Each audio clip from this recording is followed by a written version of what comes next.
We're going to recap two games today, Somers versus Yorktown. So, it was a close game. Somers headed into the half, winning 10-0, dominating the first half. But then Yorktown makes a comeback, scoring 2 touchdowns to take the lead, 12-10. And then, with like 4 minutes left, as you see up here, Somers scores the winning touchdown to win 16-12. A weird score, but a win. All right, so now we have Mahopac versus Somers at Mahopac. Somers wins 42-20, and we just want to note we did predict the scores in a previous episode, and Benny's prediction was 43-20. He was one off. Booster and hopefully future games. So yeah, thank you for this opportunity, and let's get started recapping the game. Somers right out of the gate showed up, and Somers at halftime was up 21-0. An exciting first half, and then the best play started. It was the first play of the second half, a kickoff return, 94 yards for Dean Palazzolo, all the way from one end to the other, as you see up here. After that, Somers goes up to take a 40-0 lead, but then Harrison does decide to ruin the shutout at the end to make the final score 40-3. So the game, Somers Tuskers taking on Booster, and it started off great for the Somers Tuskers. A pick six by Logan Ruby to start the game to go up 6-0. Little after that, then Booster gets a safety for Somers to go up 8-0. Then Mason Kelly gets a rushing touchdown for Somers to go up 15-0. Booster scores a touchdown to make it 15-7. Then Mason Kelly scores another touchdown to go up 21-7. Mason Kelly then scores a third touchdown of the game to go up 28-7. And that is our score going into halftime, 28-7. In the second half, it was basically domination by Somers as they scored 10 more to win 38-7. The Somers Tuskers head to 7-0, while the Booster Bears fall to 5-2. Look on Lakeland, it was a away game. It was domination most of the day by Somers. Somers led 42-0 at half, and then the backup team got another touchdown to win 49-0. It's just domination on all sides of the ball by Somers. Mason Kelly rushing touchdown for Somers to go up 7-0 early in the first quarter. Then Miguel Iglesias throws to Dean Palazzolo for an unbelievable catch for a touchdown to go up 14-0. Then Miguel Iglesias gets a touchdown for Somers to go up 20-0. Runs it in there. Then Mason Kelly runs it in for another TD for Somers to go up 27-0 at halftime. And this is playoffs, so very impressive by Somers. In the second half, Somers is able to score one more touchdown to lead 34-0. Somers does not score any more points after that, but holds the Vikings to 0 points in a shutout to win 34-0. The Somers Tuskers took on the Harrison Huskies in a playoff game, and it was a defensive, low-scoring halftime as Harrison led 6-0 at the half. A surprise. The first half all season, Somers has been shut out. So Harrison's offense showing up on that one drive, but most of the time it was defense. Then scoreless in the third quarter. In the beginning of the fourth quarter, Somers finally gets a touchdown where it's an amazing play by Miguel Iglesias where he throws to Dean Palazzolo for an amazing catch for a touchdown. Block extra point, so it's tied at 6. Then Mason Kelly, a few drives later, runs it in for a touchdown to go up 12-6, and on a bad snap, J.J. Penzo throws it to Will Marcus for a 2-point conversion to go up 14-6. On the final drive, Harrison's last chance, Harrison keeps running the ball, and they fumble where Ben Harris picks it up for Somers to seal the win. An exciting game and win for Somers as they win 14-6. So next took on the Rye Garnets a few weeks ago in the Section 1 Class A championship, and it wasn't long before the first touchdown where it was the Garnets who got it to go up 7-0, a touchdown for Tucker Hess of the Garnets. Then Miguel Iglesias goes for a long one to the end zone to tie the game at 7 for Somers. Carson Miller for the Garnets then throws to Andrew Whitmoth, who runs it in for a touchdown for the Garnets to go up 14-7 for the last score of the first half. So Garnet's leading 14-7 at halftime. A few drives, however, into the second half. Miguel Iglesias runs it in for another touchdown to tie the game at 14. And early in the fourth quarter, Miguel Iglesias throws to Cameron Violante for a touchdown, and the Tuskers go up 21-14. Miguel Iglesias then continues his great night and runs it in the end zone for his third rushing touchdown for Somers to take the lead 28-14. And Miller throws it to Brett Kennedy, who runs it back for a touchdown for Somers. A pick six for Brett Kennedy. The Tuskers to take the lead 35-14. Then the Garnets score one more touchdown for pride at the end of the game. And the Somers Tuskers, they are Section 1 champions as they take the win 35-21 and will advance to states.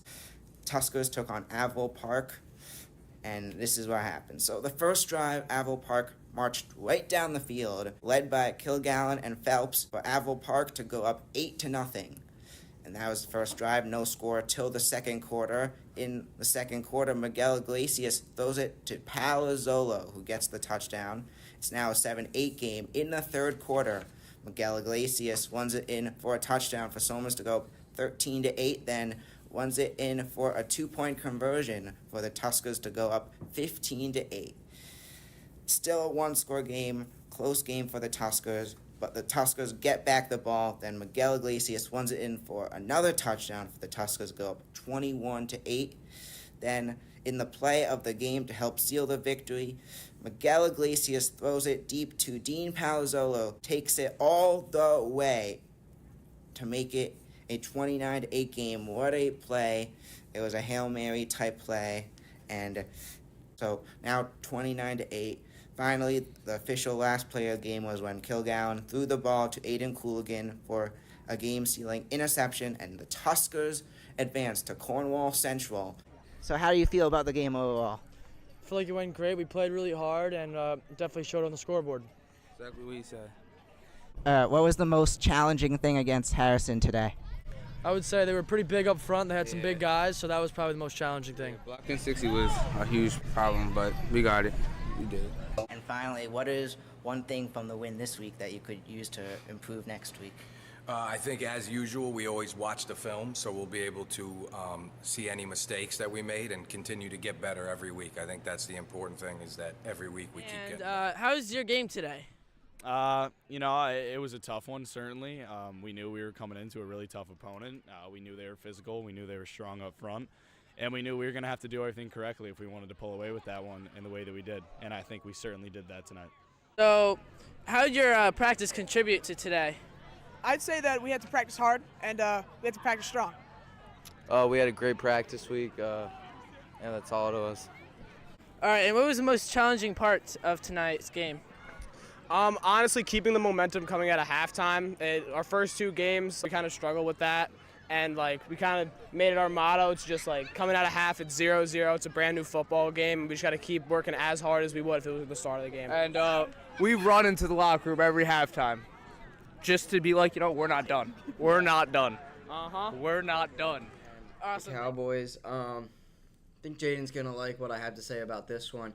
I have the Eagles winning this game 38-27. I don't like it as a Cowboys fan, but I just think that's what's going to happen, unfortunately. And then the Jets and Cardinals, 42-21 Cardinals. All right, so I got the Lions and the Texans, and two really good teams, two teams that I really like overall. And I just think, however, the Lions are just the better team right now. Rough loss for the Texans against the Jets. C.J. Stroud has not been playing as good as he should be. And I think with losing Stephon Diggs, I just think the Lions are the better team at this moment. So I have the Lions taking it 38-24. Ryan Blaney caught up to battle with Hamlin and passes Hamlin for the lead. And then, as Blaney starts to pull away, the 45 of Tyler Reddick catches up and passes Hamlin and passes Blaney for the win. So Tyler Reddick wins, so that means Reddick and Logano are the two cars who advance into the championship four. So, who do you think, we're looking ahead to Super Bowl 59, who is going to play and win in Super Bowl 59? So I think the Eagles are going to be beating the Bills. I think they both have a pretty good chance to making it there. but I obviously have to go Eagles because that's the team I always root for, and I'm sorry, but I can't go against them, okay? I really like the Eagles. Now, I don't necessarily like it, but I have the Chiefs beating the Eagles in the Super Bowl. That's not going to happen again. I hope it doesn't. It but will not I think happen it might. again. I think there's a pretty big chance that Patrick Mahomes is going to lead the Chiefs right back there. So, in the NFC, I think this is Jordan Love and the Packers' year. I think they may do it. There's a chance. They almost did it last year. I don't know, but they may do it. And then in the AFC, there's only been one team that's been able to beat Patrick Mahomes. A team that is doubted right now by most, but I think they could make a run for it in the playoffs. And I think the Bengals are going to get it done. And Joe Burrow with Jamar Chase, T. Higgins, and another hidden star that they find this season. Today, we're going to be going through an interview today, and we have Coach Lacka, who's coach of the track team for all grades. And we were wondering, how long have you been coaching and teaching at Somers? So I've been coaching at Somers since 2009, and I've been teaching at Somers since 2019. Ramapo. I think so. I think we got it. So we're 1-0, and I think we're gonna crush the Yorktown Huskers 50-0 now. Maybe not that much, but do it like 30-24. Against Mayapack, I think Somers are gonna take that game. All right, so we have them at 3-0. I think Fox Lane, that's an easy W. We're going 4-0. John Jay. I think that's gonna be good competition, but I think we're gonna take it again. I think Somers has got it. Harrison, they're a tough team, but we're gonna beat them, no problem. I don't even remember where Harrison is. So yeah, we got it. Yeah. Now we that's have that's a home Brewster. game, so that shouldn't be a problem for us. Yeah. I have Somers beating Brewster, making them, I believe that's 7-0. Yeah. This season. Lakeland, as far as I know, they're not a good team, so that's 8-0. All And, right. I think we can't predict the playoffs yet, obviously, but I think we make the state championship, no problem. I think Somers will at least make it back there to the championship. Probably win, but you never know. AFC. We are the Somers Sports Broadcasting Club. See you next week.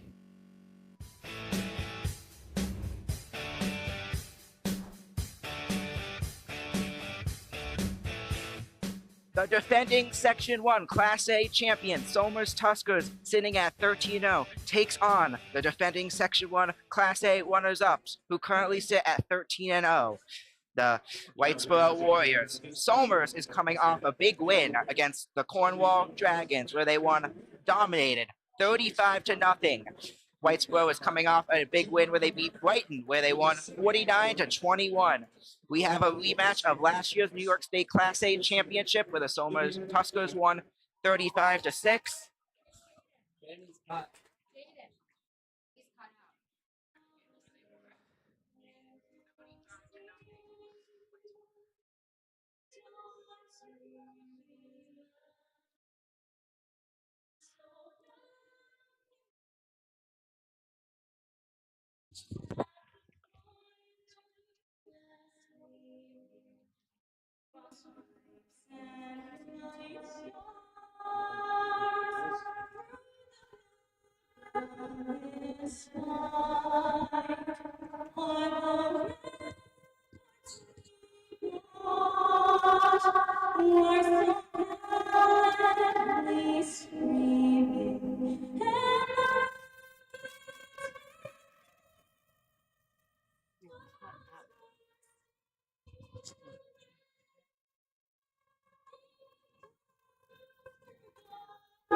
and welcome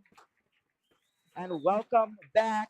We have the Somers Tuskers sitting at 13-0, taking on the Whitesboro Warriors sitting at 13-0, both having undefeated seasons. And this is also a rematch of last year's state championship, where the Tuskers won 35-6.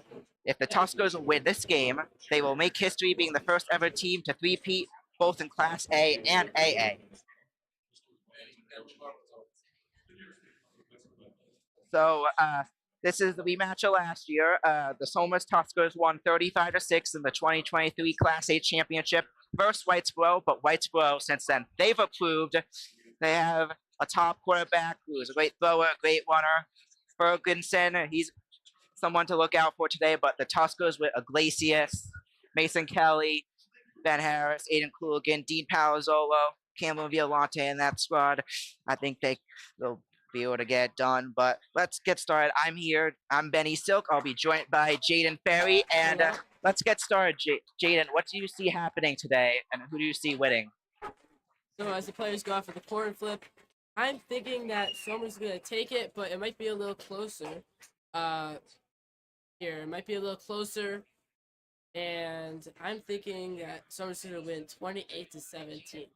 Still win for Somers, but I think Whitesboro is going to be better. All right, so yeah, Whitesboro has improved a bit from last year, so I think Whitesboro marches down the field, goes up 7-0. Tuskers tie it at 7. Whitesboro makes it 14-7, and the Tuskers are going to tie it at 14 going into halftime. So we're tied at 14 at halftime. The Tuskers come out, march right down, get a touchdown to go up 21-14. Then they get another touchdown to go up 28-14. Eventually get another touchdown to go up 35-14. A 21-0 game for the Tuskers in the third quarter. And we currently have, I'll continue with my prediction in a second, but currently have Aiden Klugan, Ben Harris, Mason Kelly, and Miguel Iglesias, the 4 captains, on for the coin flip. And we'll see who they give the ball to first. But so it's 35-14, I think. Tuskers make it 42-14, and then at the end, Whitesboro gets another touchdown for pride. So I see the Tuskers taking this championship 42-21. So as the teams head out, we're here, and we'd like to apologize. Unfortunately, due to as we are not able to stream the game for you, but you could take a look at us. We'll be able to call it through audio, and keep you updated on the scoreboard, which is right on the screen. And yeah, so thank you for everyone tuning in. If you don't know who we are, we're the Somers Sports Broadcast Club. I'm Benny Silk here with Jayden Ferry, and as we get ready to kick off all season, starting at the first Harrison versus Somers game back in week 6, I believe. That was the first time we broadcast. We've done every game since in some fashion, and we're here at the Dome, in the booth. Thank you to the Dome for allowing us to do this, be here in the booth today, and the Tuskers are heading out on the field, and they are going to receive. So we have out to receive Cameron Violante, number 10, Dean Palazzolo, number 30, and Jackson Whipple, number 6. So listen, relax, and enjoy. We're about to get started.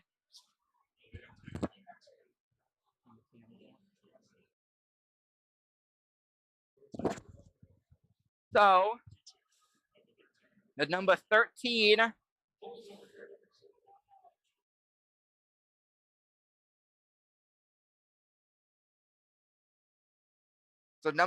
of Simon Kiznick is going to kick it off for the Whitesboro Warriors.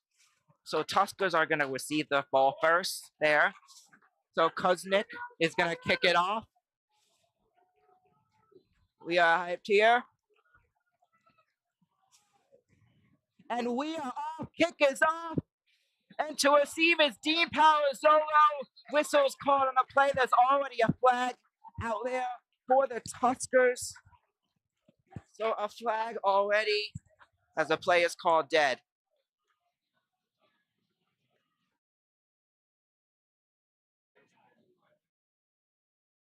So they are gonna redo the kickoff there.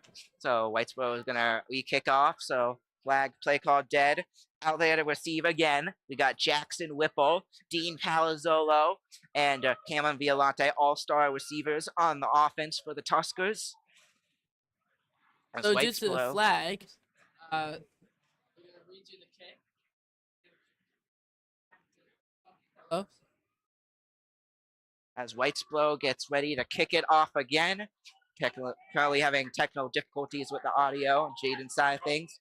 So to kick off, it's gonna be Kuznick, number 13, to kick it off.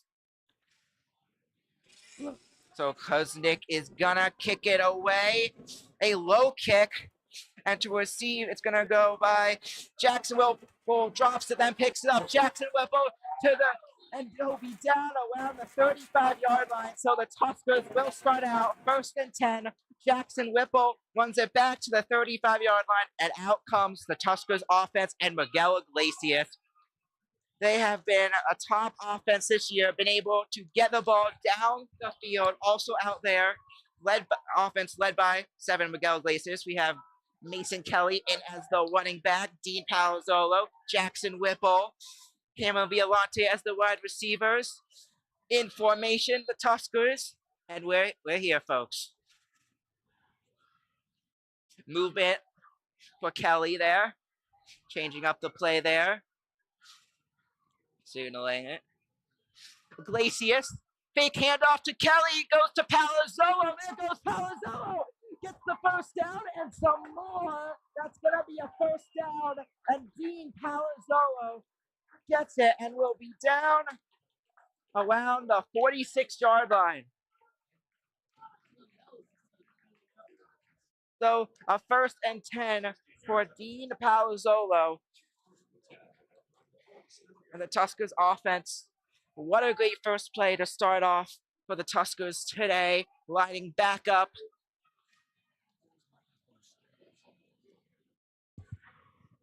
Iglesias hands it off to Kelly. Kelly keeps it running it.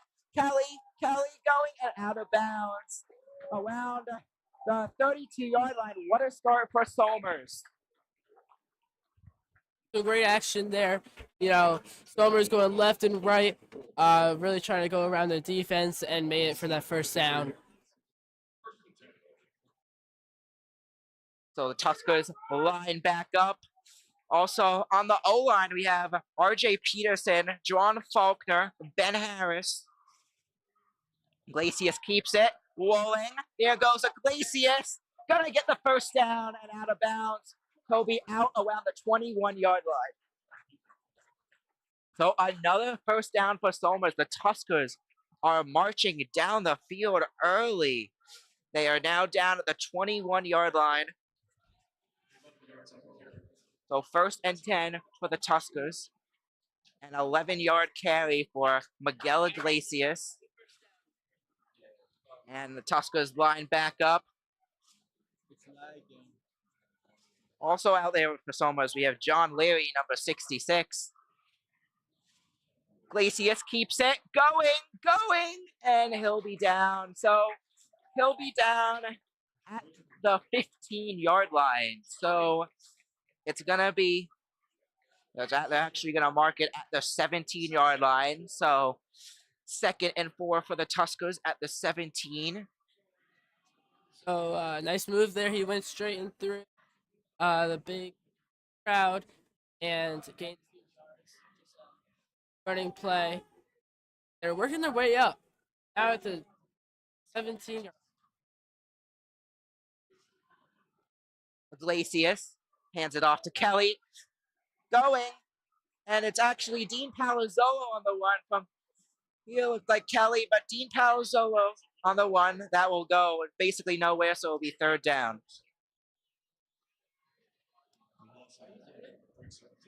So a run for Dean Palazzolo there. He's not able to gain.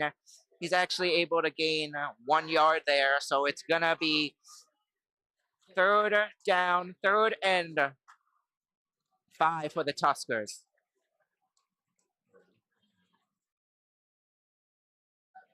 Iglesias keeps it going. There goes Iglesias and he'll be down the 10-yard line. So Miguel Iglesias runs it there, gets the first down. So 1st and goal for the Tuskers. Crowd is going wild here as the Tuskers are driving right down the field. 9:44 left in the first quarter. So this game just got started. They're driving right down. So Iglesias, keeper, ran all the way left, just around that defense, and made it closer and closer. So Somers at the 9-yard line with 9 yards to go until a touchdown, new first down. So Tuskers line back up. Palazzolo on the far right. Violante on the far left. Hand off to Kelly. Gonna gain about 1 yard there. So it's gonna be 2nd down, 2nd and goal for the Tuskers. So 2nd and goal for the Tuskers. And what are some players to look out for on Somers today? Obviously, you got Miguel Iglesias, Mason Kelly, Dean Palazzolo. We also have Ben Harris. That is who to look out for on the offense. Iglesias is going to keep it. Now he's going to throw it. And it will be incomplete pass intended for Dean Palazzolo. So Iglesias kept it, scrambled, found Dean Palazzolo, thought he would be open, but winds up being an incomplete pass. So John Faulkner, also a key player on the Tuskers offensive line. And then on the Tuskers defense, there's 2 key players. In addition to John Faulkner and Ben Harris on the defense, there's Dean Barlanti and Aiden Cooligan. Aiden Cooligan is also one of our captains for the Tuskers. Iglesias hands it off to Kelly. And we'll be down around the 5-yard line. So 4th and goal. I think they go for it. Seeing what Somers has done all season, they gotta go for it.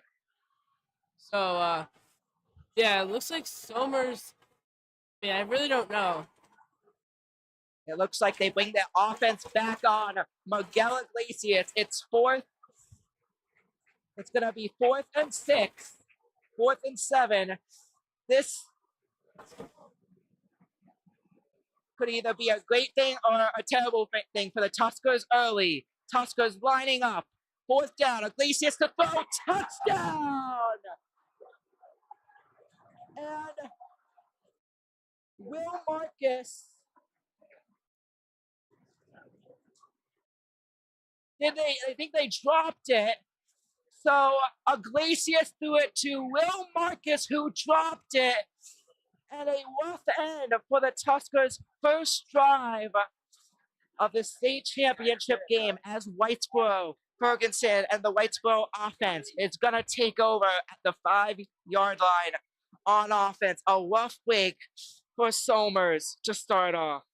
And going for it on 4th down, it's a risky play, but that close. You got to go for it, especially on an explosive offense that Whitesboro has. Whitesboro's offense has scored 60 points in 4 different games this year. That's how explosive they are, including 68 in 1.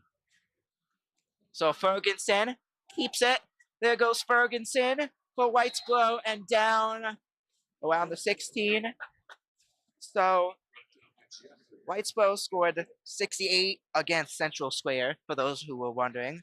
And if you missed it earlier, this is a rematch of last year's state championship game, Whitesboro Somers, where the Tuskers won 35-6.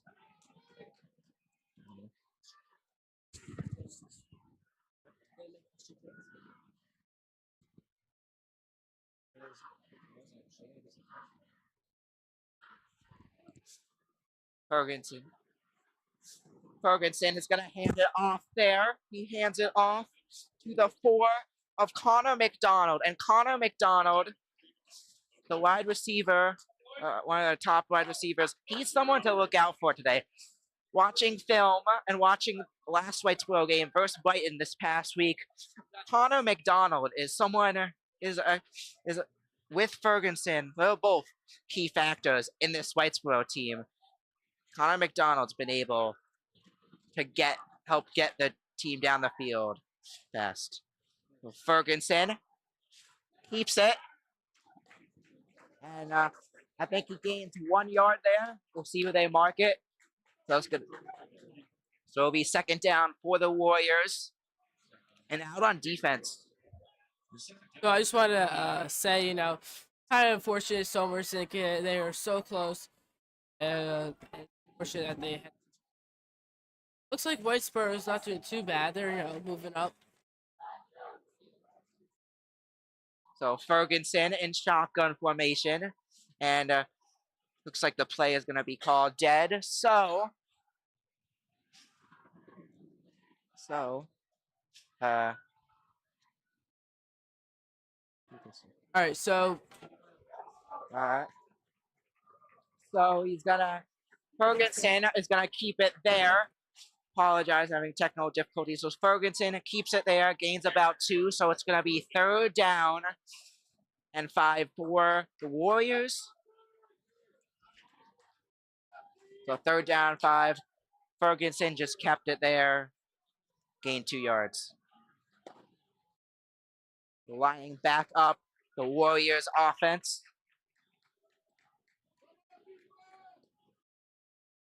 Lining back up, changing up the play. Third and 5. Ferguson, he throws it deep. And it's gonna be incomplete. Was that a pick? Miguel Iglesias picks it off. Unbelievable. Miguel Iglesias with the interception to start it off. And the Tuskers defense is going to show up there. The star quarterback swats it out of McDonald's hands. And Miguel Iglesias. It will be a turnover. It will be an interception. And now he can lead his offense back on the field. That's a play that Tuskers needed after that first drive. Tuskers needed someone like Miguel Iglesias to step up there, swat. That was a great play by him. He swatted the play out of McDonald's hands. Got the pick. So Iglesias and the offense back on now for the Tuskers. Iglesias is going to hand it off to Kelly. There goes Kelly. And Kelly is going to be down, gaining about... He'll gain 6 yards there, so it's going to be second and 4 for the Tuskers.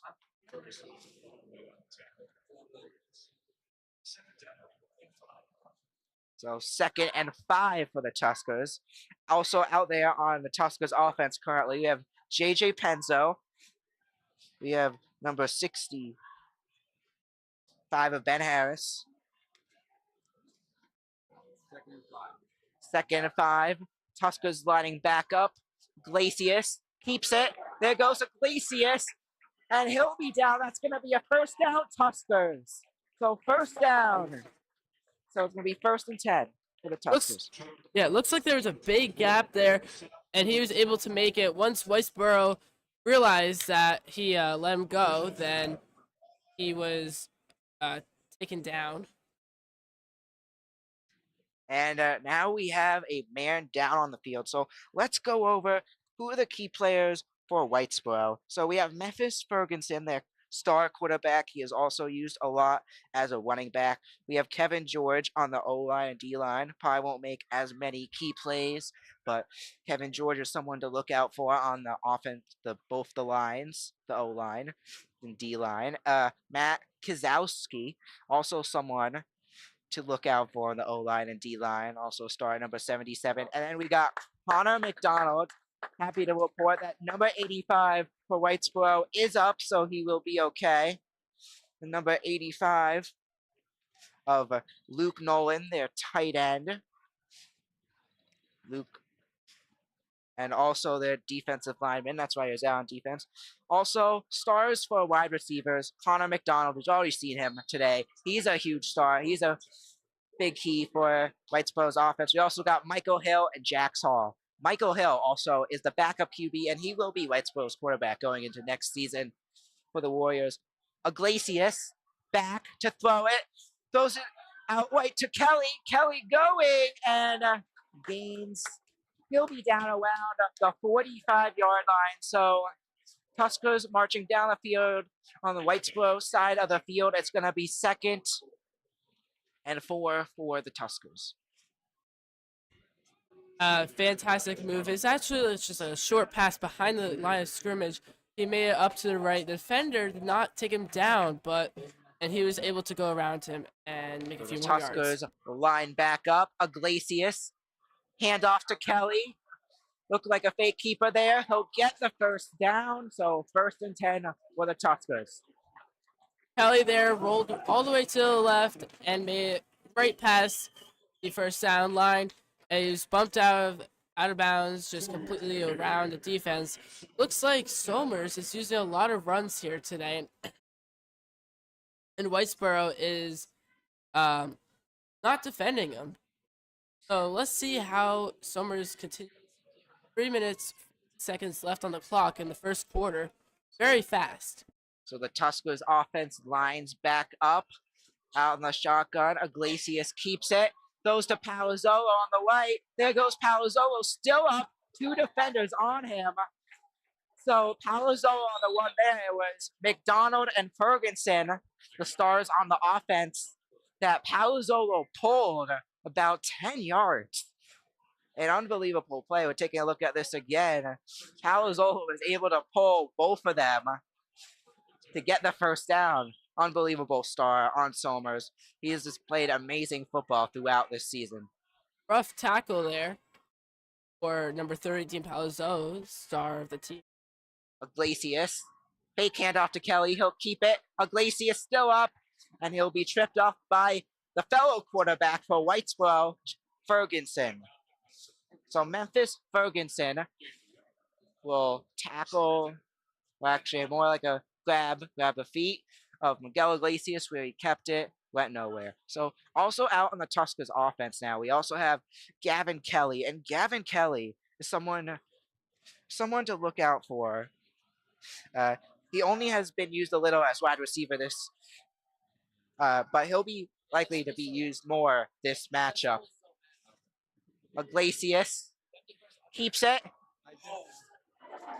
And caught by Cameron Violante. So it's going to be 1st and goal Tuskers down at the 6-yard line. What a play. Miguel Iglesias throws it to Cameron Violante for the first down.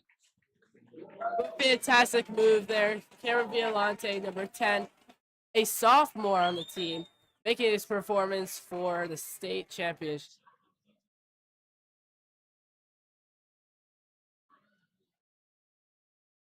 So the Tuskers offense line back up, marching down the field on this 3rd drive of the game. Iglesias hands it off to Kelly, gains about a yard there. So it's going to be 2nd and 8 for the Tuskers. 2nd and 6 is where they're going to mark it. So 2nd and 6. And what is the key to success in this football game for Whitesboro? On offense, Tuskers need to score points. If they can pull away, makes an easier win, as Whitesboro has a good offense. If they keep it close, it's going to be close. So Iglesias keeps it. Iglesias going. Is he in? It looks like they're going to mark him short. Yeah, so they're going to mark him short. It's going to be 1st and goal at the 2, 3rd and goal at the 2. Now I'm here on 3rd and goal at the 1-yard line. And then on the defense, what they got to do is slow down this powerhouse offense, which that's what the Tuskers defense did on the first drive that they were out there. And if they keep doing that, that's a key to victory today. So the Tuskers are back out there. Iglesias and the offense lining back up. Iglesias hands it off. Did he get in? Who got the... So Mason Kelly is short, and it's going to be 4th and goal again. So they went for it on 4th and goal on the first drive. It did not work out. Let's see what they decide to do here. Yeah, they're going for it. Yeah, I think they're definitely going to go for it. Maybe make something like a tush push like the Eagles. So Miguel Iglesias and the Tuskers offense line up, 1st and goal. They may just decide to let this clock tick to the end of the first quarter. 13 seconds left. Iglesias, it's a sneak. Iglesias sneaks it in. Did he get it? Touchdown, Somers! Miguel!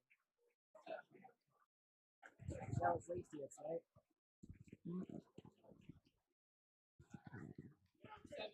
Miguel Iglesias on the touchdown.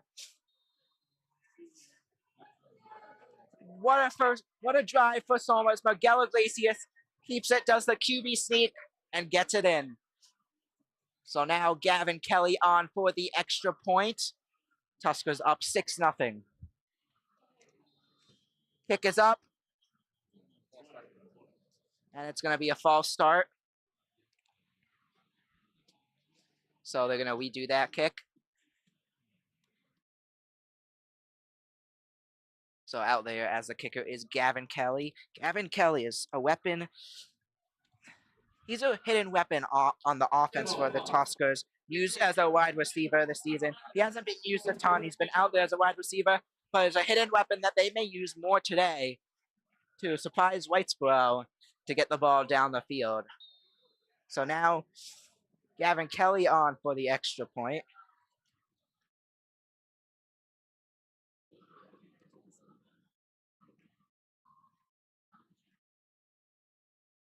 And it is good. So 7-0 Tuskers. We got 5 seconds left in the first quarter.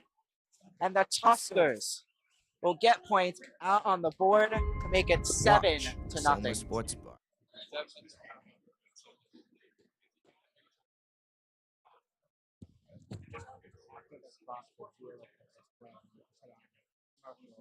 Oh, when I say it.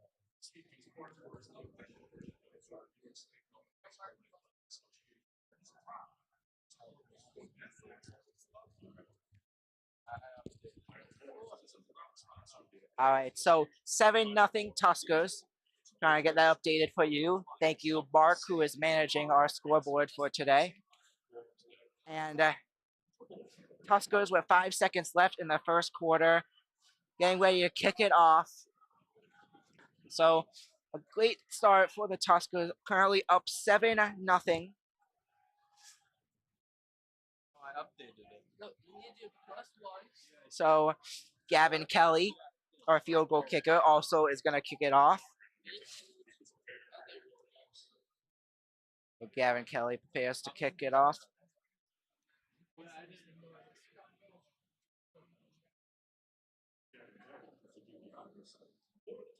So Gavin Kelly getting ready to kick the ball off.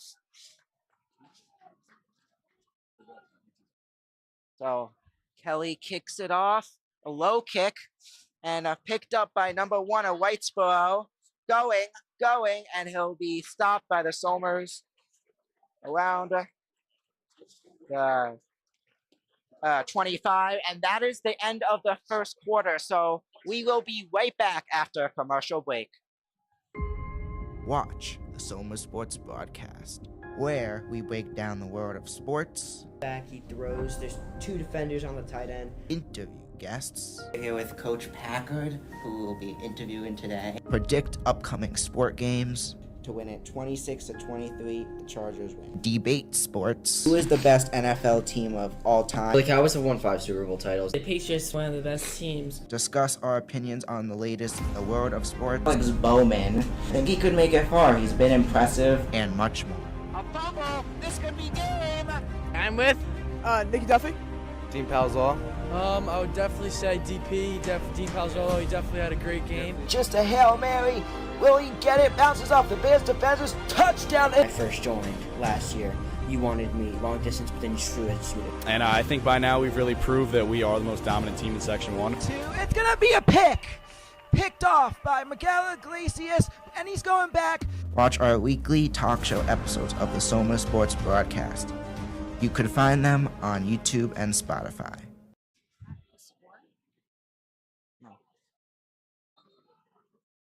All right, folks, so that was a little ad for the Somers Sports Broadcast, our show and our broadcast, just to take a little look to see what that is, something that made for our club this past week. And yeah, so we're getting ready for the second quarter. And Whitesboro is back out on the field. Tuskers lead 7-0. If you're just tuning in, so Miguel Iglesias QB sneak for a touchdown. So Ferguson is going to hand it off to McDonald and will be stopped by Brett Kennedy, Logan Ruby, and Dean Barlanti there. So second and about 3 for the Warriors. Whitesboro with a nice run there. Just a slight opening and made a few yards.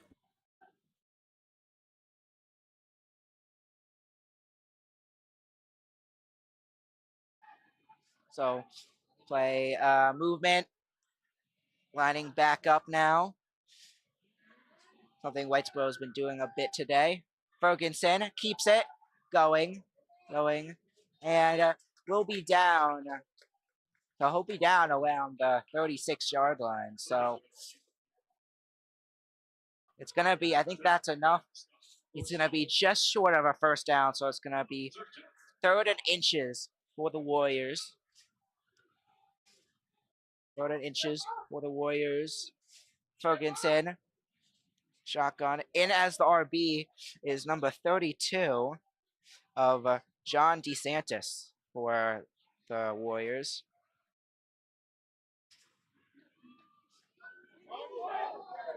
And off to DeSantis. And a flag there. Somers side is cheering. So it's going to be a penalty. So it's going to be a replay 3rd down, but a 5-yard penalty on Whitesboro. So it's going to move them back 5 yards. And as the Tuskers played Whitesboro last year in the championship, they're both familiar with this game, but the Tuskers a bit more familiar. They have been in the state championship the last 3 seasons. This is the 4th year in a row they've made state championship. Ferguson keeps it, looks to throw. Picked off. Ryan Bush with the interception, and there goes Ryan Bush back to the 30, to the 20, and will run out around the 15-yard line. Ryan Bush with the interception for the Tuskers. What an interception. Went all the way, so he caught it. They went to the right around the offensive line for Whitesboro and made it so close to the end zone. Number 12, Ryan Bush. I think I'm hearing there's a flag on the play. They may call this back. Fans are not happy on the Somers side.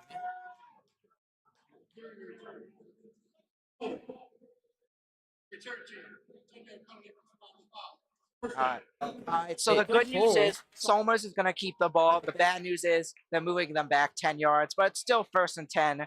They still have the ball. They take any field position up 7-0. So that was a holding flag for Somers. As the Tuskers line back up, key to success is something they've already done once, score points, and they need to keep doing that to be able to succeed in this game. So, Iglesias, fake handoff, throws to Jackson Whipple, and Whipple will be down around the 40-yard line. And your first down with a short pass. Now, Benny, what is the best offensive and defensive play option against Whitesboro Somers? So for the Somers offense, RPOs, which is let the O-line giving Miguel Iglesias the option to hand off the ball, run the ball, and throw the ball. On defense for the Tuskers, you got to load the box. It's prioritizing stopping the run, and by lining up near the line of scrimmage. So Iglesias is going to hand it off to Kelly there, runs it out of bounds, so it will be 3rd down for the Tuskers. And what I was saying before is Tuskers, the Dome being in the state championship, something very familiar to them. They have done it every year since 2021. So last year, they beat Whitesboro 35-6. In 2022, they won their 2nd ever state championship, where they beat Union Endicott 58, putting a whopping 58-21. And that team worked hard for the championship. As the year before, they lost to Christian Brothers Academy Syracuse 32-31. Tuskers lost on a 2-point interception. So Iglesias throw the pick there. Goes to Dean Palazzolo there, but it's going to be an incomplete, not able to pull it in, so it'll be 4th and goal for the Tuskers. Let's see if they go for it. A fantastic throw and catch by Iglesias and Dean Palazzolo. Palazzolo catch it very low, but looks like it's going to be called back for a flag. So 4th and 1 for the Tuskers, swapping Cameron Violante out. Interesting move for the Tuskers. Will Marcus is in, so is Kelly, both in as running backs. Probably going to be a QB sneak here as it's 4th and 1. Iglesias hands it off, a sneak. Let's see if they got it. Tuskers saying they got it. And they do. So, first down for the Tuskers. And the Tuskers, there'll be a first down. So, 2021, Tuskers lost to Christian Brothers Academy on a 2-point conversion. Christian Brothers Academy came to play in that game. It was 31-32. They could have tied it to go into overtime. They decided to go for 2 points to win it. And then throwing the interception. So almost threw the interception. And Christian Brothers Academy took the win. And Iglesias is going to hand it off to Kelly there. Wants it for the first down around the 25-yard line. The first play, great move there. Mason Kelly got a handoff, ran it about 15 yards for that new first down, ran it to the right around the defense. Big opening and then taken down by Whitesboro. So now they're going to be starting at the 25-yard line. Tuskers lining back up. Iglesias, Cameron Violante, and Palazzolo as the receivers. Iglesias hands it off to Kelly there, running, still up.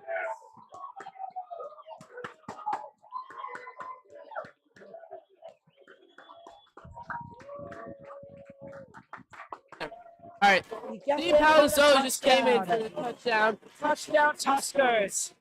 Looks like the guys on Somers' offense push away Whitesboro, create that big opening, and let him go straight through. It's a big mess there, and he just made it right in for a touchdown. So, had us all tricked up on that one. Did not see the full thing, but Dean Palazzolo ran it in for the touchdown, and the Somers Tuskers up 13-0. Gavin Kelly up for the extra point. It's good. A 14-0 start for the Tuskers. What a start. They're being able to do what needs to be done. And the Tuskers take a 14-0 lead early in the second quarter. With about 8 minutes, 37 seconds left, Somers already with 2 touchdowns.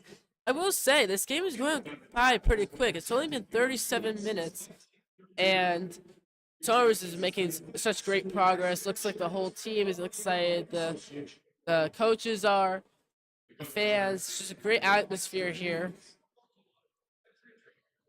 So Somers going to be kicking now to Whitesboro, where they still have 0. Somers with 14. And the players are now lined up. And the Somers Tuskers up 14-0. They are a team that have not lost since to Wanbapo on September 1st of last season. So Coach DiMatteo and Tuskers have been undefeated since. An impressive career result for him, only having 2 losses in his entire career to Christian Brothers Academy and Wamba week 1 of 2023.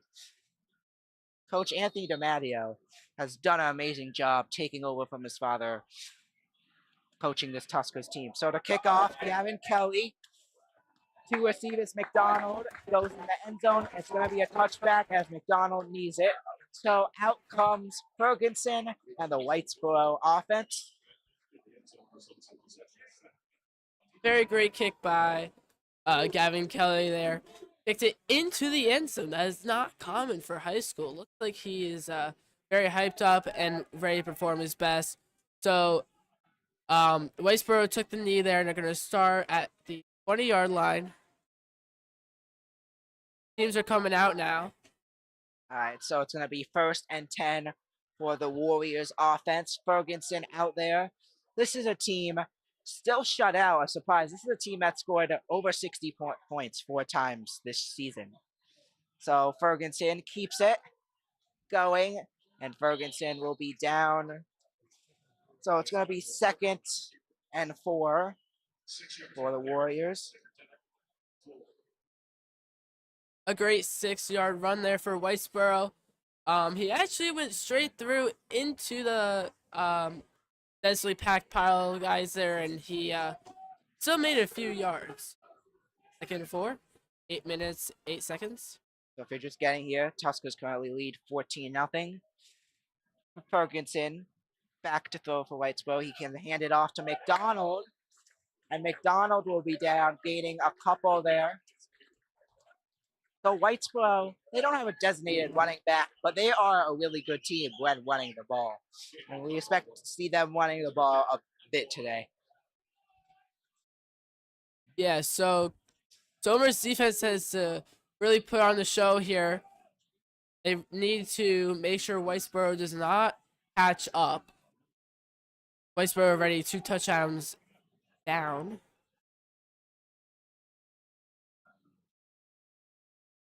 Ferguson keeps it. And fumble! Logan Booby takes it back. Touchdown, Tuskers! Logan Booby! The Tuskers are going to take a 20-point lead. What a play by the Tuskers. Ferguson fumbles it. Logan Booby recovers it and runs it all the way back. So we're going to take a look at what really happened here. Wait to see the replay. So Ferguson kept the ball. It was a fumble, and it just slid out. Logan Booby ran it, grabbed it, and ran it all the way back. And now Gavin Kelly is on for the extra point. What a 2 minutes for the Tuskers.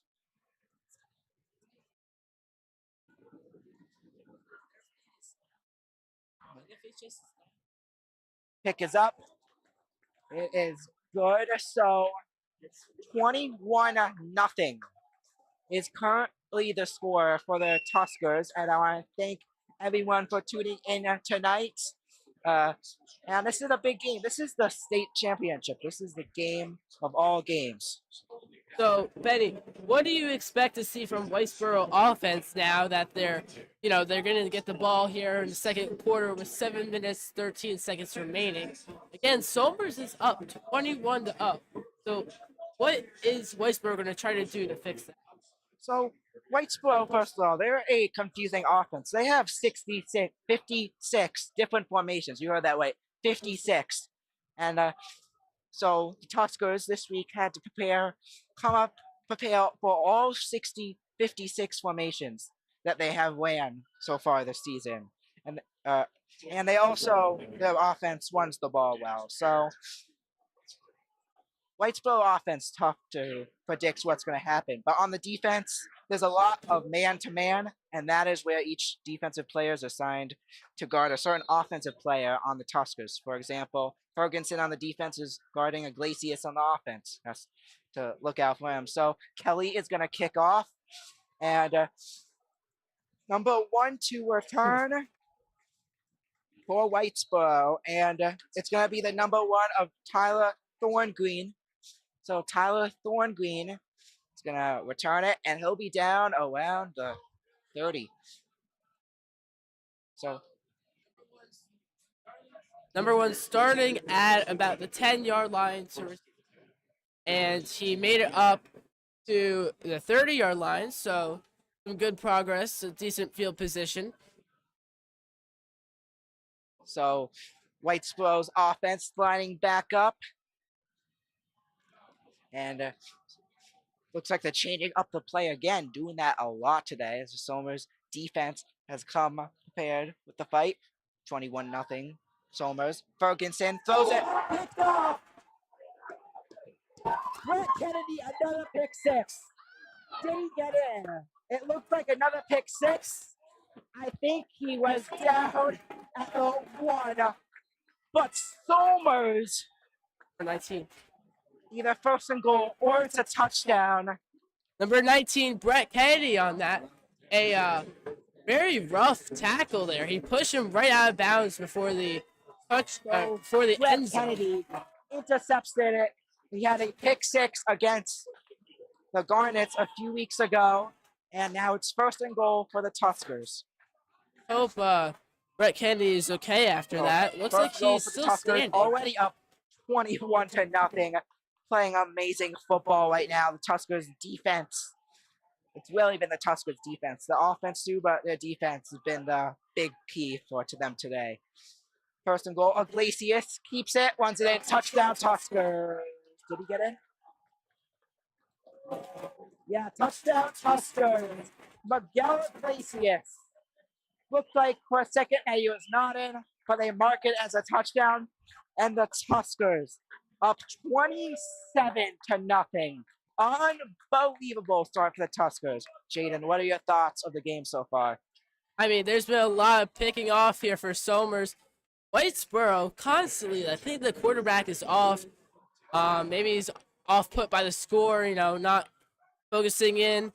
Keeps throwing it to Somers, which is, good, great for Somers. Here's the kickoff, or not the kick, or the extra point. Kelly's kick is up. And that is no good. So it's going to remain a 27-0 game. And Gavin Kelly, a player, he's a good kicker. He's made most of the kicks this season. Struggled in the first game a bit, missing 2 against Wamapo in week 1. But since then, he's been pretty solid on the kicking and extra point standpoint. So Somers, it's not even halftime, and Somers has 27 points. Whitesboro still down to 0. We have about 6 minutes, 50 seconds remaining in the first half. An impressive show by Somers. I really wonder, are they going to bring in their backups if this momentum keeps going for Somers? Really showing up today, the Tuskers have. They came to play. They want this championship bad. In the beginning of the season, this team was doubted a lot more than in past years. Doubted to make it back to win the section championship. Mayapack was ranked the best team in Section 1, according to someone I remember seeing at the beginning of the season. But the Tuskers proved them wrong, and they're back, and they're dominating in the state championship, up 27-0. So Gavin Kelly is going to kick it off and goes back into the end zone for a touchback. So Ferguson, Whitesboro's offense comes out again, still not able to score a point. A top offense in New York football, not even able to score a point yet. And I don't know if I mentioned this yet, but if the Tuskers, as they well are on the way to doing it, if they are able to hold on to this 27-0 lead, the Tuskers, if they win, they will make history tonight. They will be the first team ever in Class A and AA, I'll add that in there, Class A and AA, to three-peat in a championship. The Tuskers, I think, are well on their way to do that, and I think they're going to make history tonight. Cool fact. So Ferguson back. Offense is going to hand it off. Now to McDonald. And Timmy Monahan and Chris Decker is right there for the stop on McDonald. Somers defense booming there.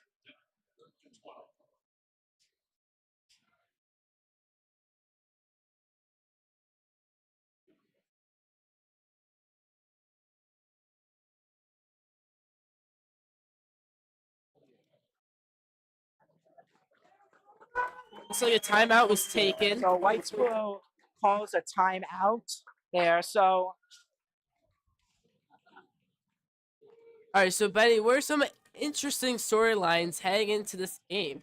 I mean, this game is pretty intense. Somers with a lot of scoring. What's the story? So as I was mentioning before, the Tuskers are a team that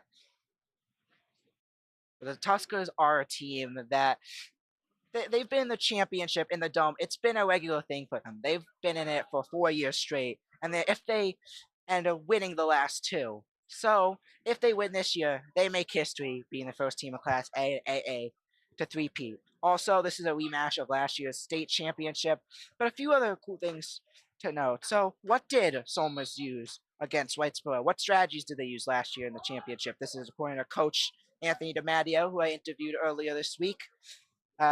So last year they blitz a lot. Tuskers aren't going to blitz a lot this year, changing it up a bit as it's a different offense for Whitesboro. They also threw the ball successfully, which is key for Somers for last year and tonight. Ferguson. So Ferguson is going to keep it there. It's going to be third down for the Warriors. A lot of motion from Whitesboro there, trying to trick up Somers. Where's the ball going? And Ferguson ended up keeping it and running it in the middle, which did not work out in their favor. It is now third down, 9 yards to go for Whitesboro. So Whitesboro back lined up. Ferguson to throw. Looking to throw it deep. Going. And he just throws it out of bounds. What a play. To get Ferguson to throw that ball out of bound by Chris Decker, Juwan Faulkner. We'll do it there. What a scramble there by the quarterback. He just was so pressured by Somers' defense, making it up closer and closer to him. He ended up going to the right. That was a long play. He ended up throwing it and went just straight out of bounds with no yards gained. Looks like there's going to be a punt now from Whitesboro on fourth down. To kick off, Kuznick. And to receive is Dean Palazzolo. So they're going to punt it away there. And a low punt, not going to go that far down. They will mark it around it's going to be about exactly at the 50. Nailed the landing there. So it's going to be first and 10 for the Tuskers, already up 27-0. Let's see if they can get more points on the board before the halftime.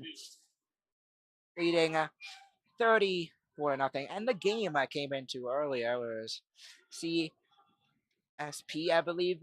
That one, they dominated. It was 30-0 when we got here. It was just they wound up winning 46-7, but that team just looked dominant. And Somers doing the same thing here, already up 27-0.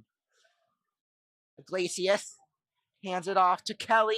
Kelly on the outside. There goes Kelly. First down.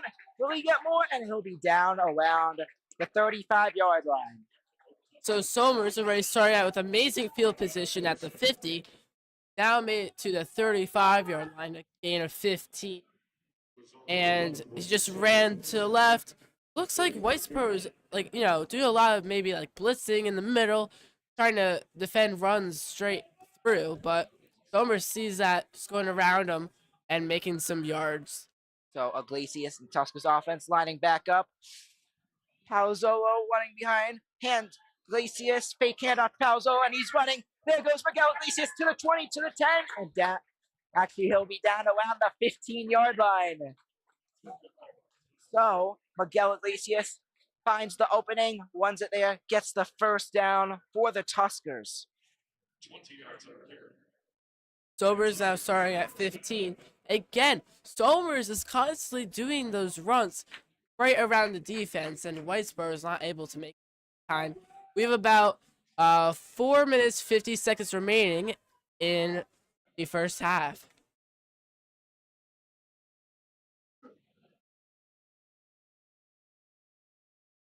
Iglesias hands it off to Kelly. Kelly, and Whitesboro's defense comes on to Kelly there. The number 24 and number 85 stopping them there.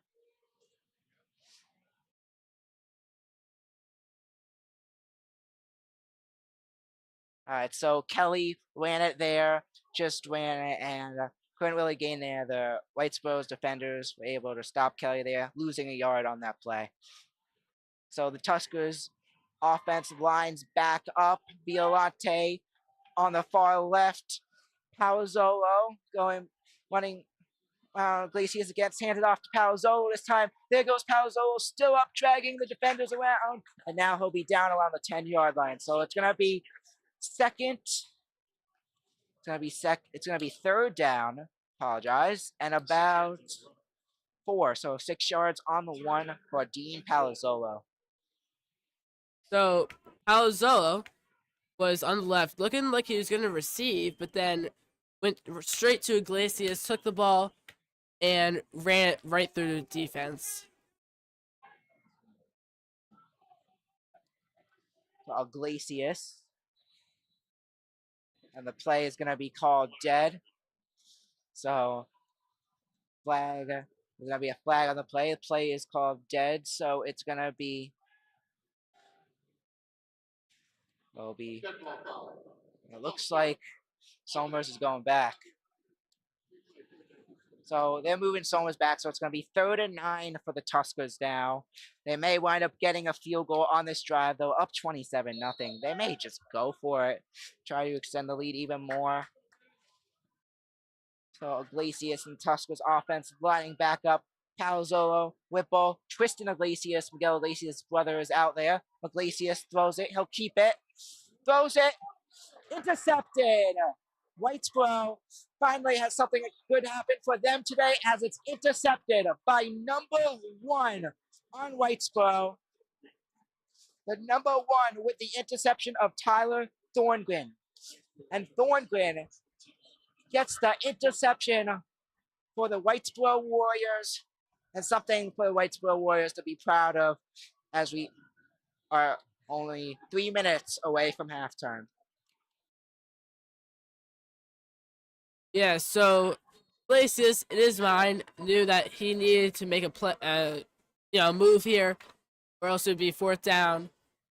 And so he was gonna have a decent yardage gain, but threw it in a scramble and fortunately picked off. So Ferguson is back on the field, hands it off, and we'll gain about 5 because I hand it off to number 32 of John DeSantis, and it's going to be 2nd and 3 for the Warriors. So out on the Tuskers offense, we currently have Matt Mayfield, Miguel Iglesias, John Faulkner, 52 of Lorenzo D'Ambanzo. Back to throw. There goes Ferguson, and it's going to be caught. The offense finally showing up by the 10 of Michael Hill. Michael Hill, a key wide receiver on this offense. He is also the expected starting quarterback for Whitesboro next year as Ferguson is a senior. So yeah, 1st and 10 for Whitesboro. Getting it down the field. Movement again, changing up the play. Something they have done a lot today. Ferguson, shotgun. Movement number 8. Back to throw. Ferguson. And it's going to be incomplete pass. Short pass to McDonald. Incomplete. So, honestly, Whitesboro with a deep pass, and it was caught. It moves them up a lot, gives them better field position. They're at a 42-yard line in Somers territory. An attempted short pass did not work out for them, and Whitesboro's not going to line up again. 2nd and 10. 2nd 10 for the Warriors. Back to throw. Ferguson goes to McDonald, gets the 1st down and more, down to the 20, down to the 10, down to the 5. Did he get in? Touchdown, Whitesboro. Whitesboro will get on the scoreboard, and Whitesboro saying up 20, Tuskers up 27-0. You never count the team out as Whitesboro gets points on the board. The game's never over till it's 0-0. Whitesboro is in. Yeah. So Somers' defense must have been, maybe getting their own head a little bit, and thinking that they're gonna win, and they, they just kept falling, and Whitesboro was able to make it in for that touchdown.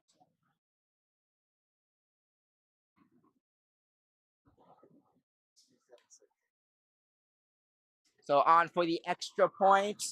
It's Kuznick, and it's going to be good. So it's going to be 27-7 now on the scoreboard.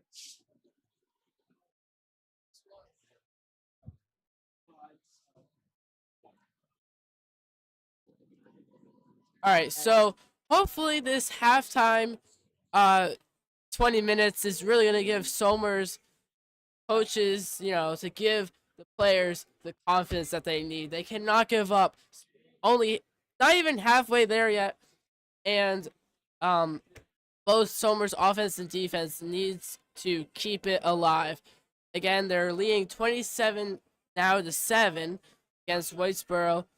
And Somers, if they want to confirm that win, they need to keep it up. They cannot slow down.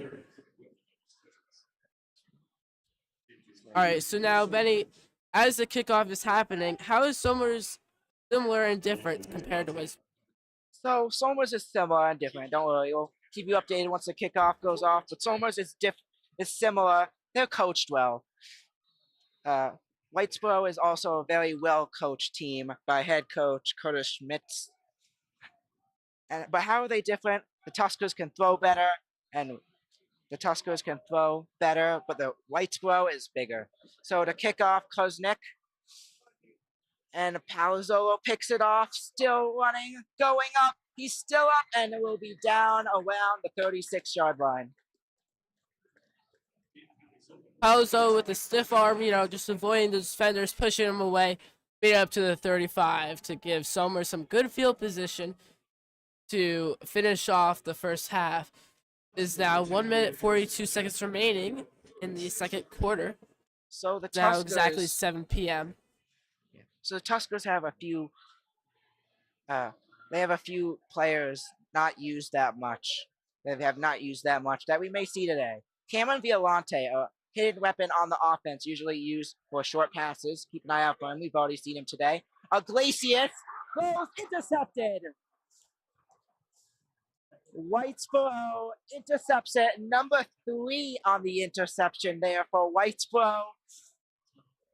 It's going to be the second interception for Whitesboro. All right, so second drive. Now Somers is starting to slow down as the first half starts to get closer to an end.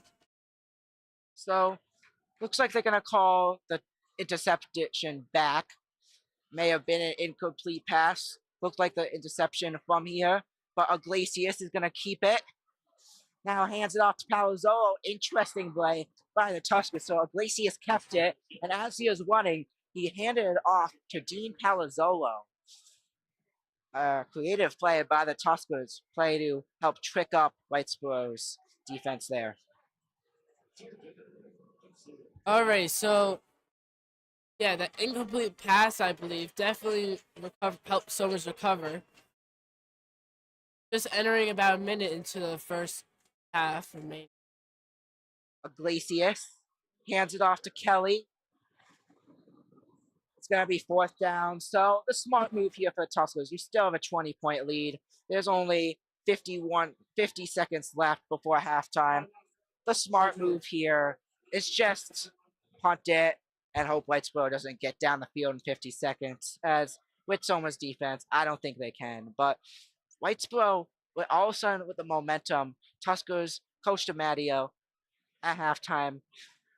If you haven't listened to one of his pregame or halftime speeches on it, I've listened to them through like Instagram and stuff. They're very inspirational and someone I would want to play for a championship for. So very inspirational, and I'm sure he'll come up with something great in halftime. Whitesboro with another timeout. Now 4th and 3 for Somers. Looks like the energy from Whitesboro is really coming, as every time Whitesboro blocks Somers, they're cheering and going crazy. So that energy might help Whitesboro. I think Somers is definitely going to come out better in second half after discussion with, DiMatteo and the other coaches during the locker room discussion. They're going for it. Wait, now they are punting. Sorry. So they're punting it away.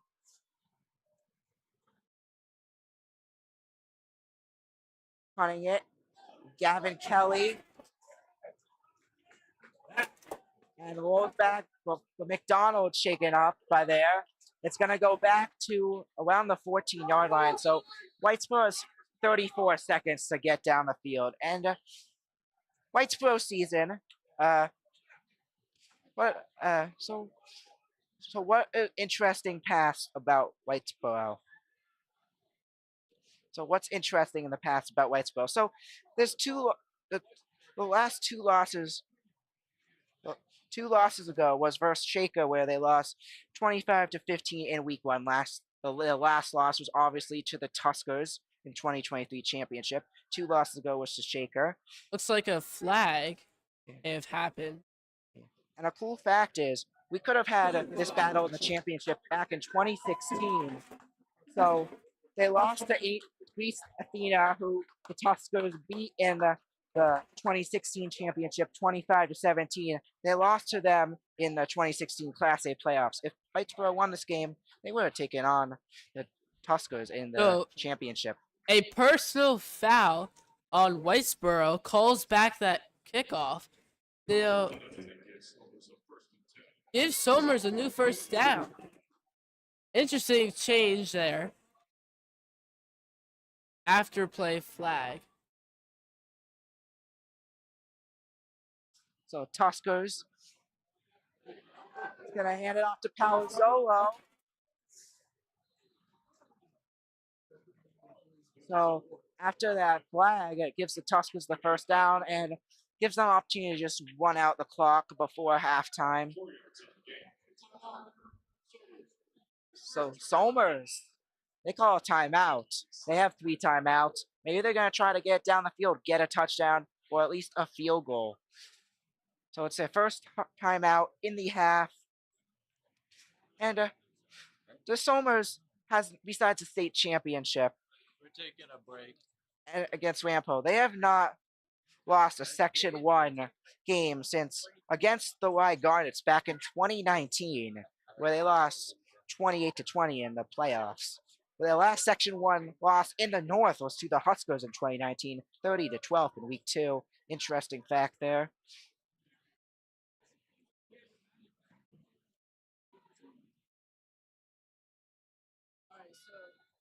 All right, so Benny, what's the toughest opponent this year to strategize against for Somers, and why was it hard for DiMatteo and the other coaching staff?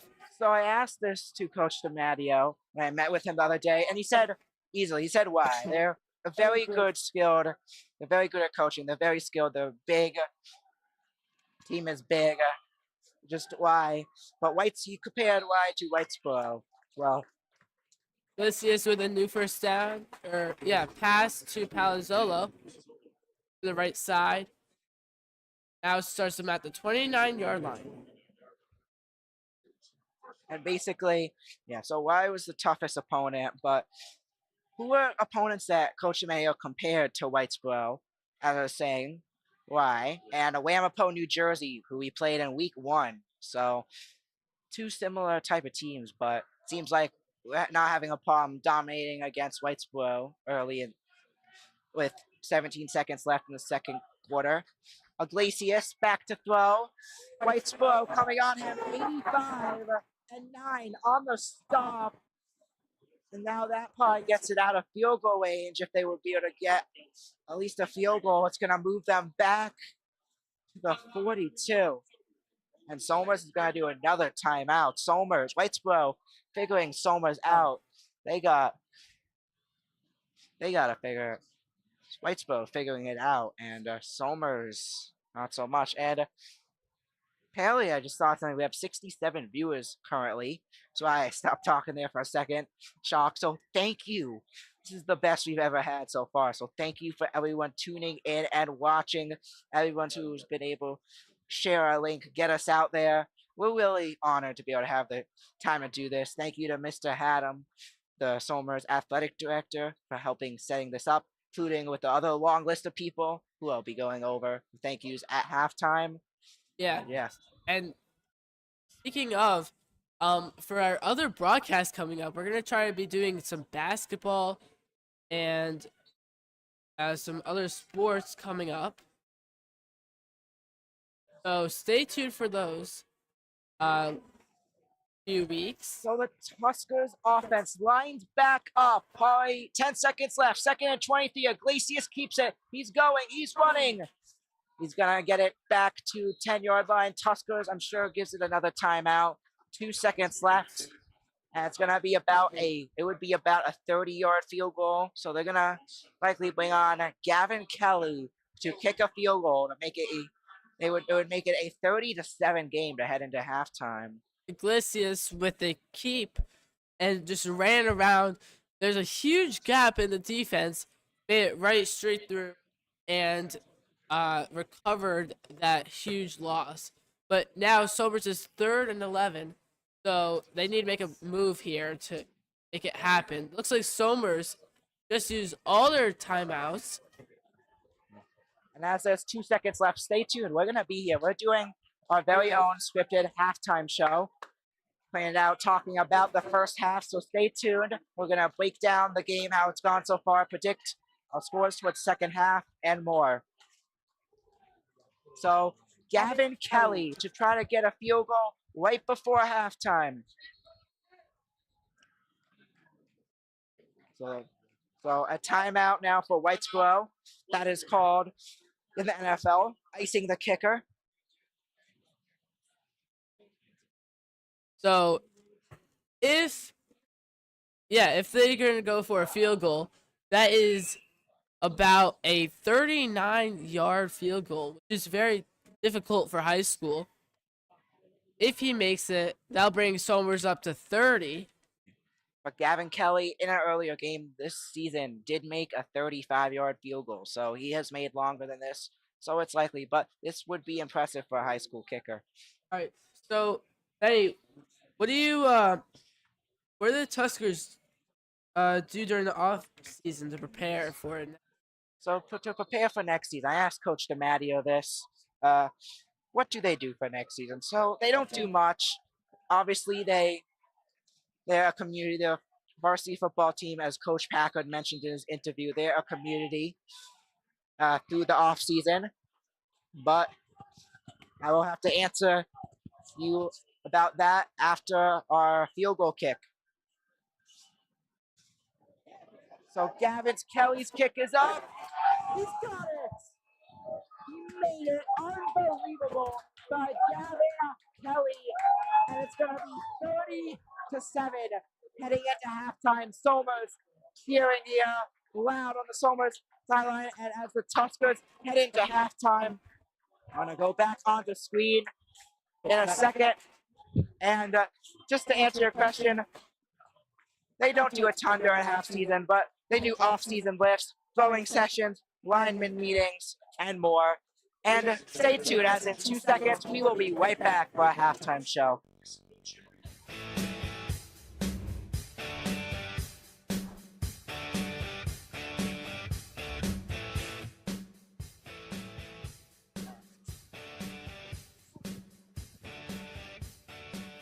All right, folks, so welcome to our halftime show, and let's get started off. First half.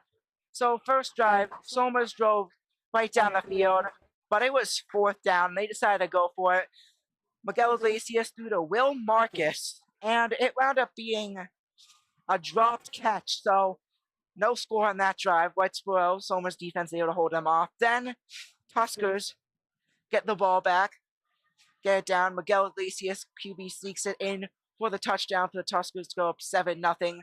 Then a few drives straight later, a big one by Dean Palazzolo to make it a 14-0 game. Basically, the next play after that on the offense for Whitesboro, it was Logan Ruby. So Ferguson fumbled it, and Logan Ruby picked it up, went back for a touchdown. So now Tuskers up 21-0. So, and that was just a great momentum play for the Tuskers. And then next time, Whitesboro is back on offense. Brett Kennedy picks it off, runs it back to the 1-yard line. Miguel Iglesias, QB sneaks it in for the touchdown to make it a 27-0 game. Kelly misses the extra point. remains at 27-0. And then Whitesboro offense drives it down the field to get it in for the touchdown, and it becomes a 27-7 game. But right before half, Gavin Kelly kicks a 30-yard field goal to make it 30-7. What a first half by Somers. Jayden, what are your thoughts on the first half? I mean, it was just incredible, especially with the things that you were saying. Yeah, I mean, it was great. Dover scored a lot, especially with that field goal. That was very impressive. And then, yeah, Somers just kept picking it off, getting pick six, and got over 12 points from that. And, you know, I think Somers is going to keep that momentum. Sadly, they did start slowing down towards the end.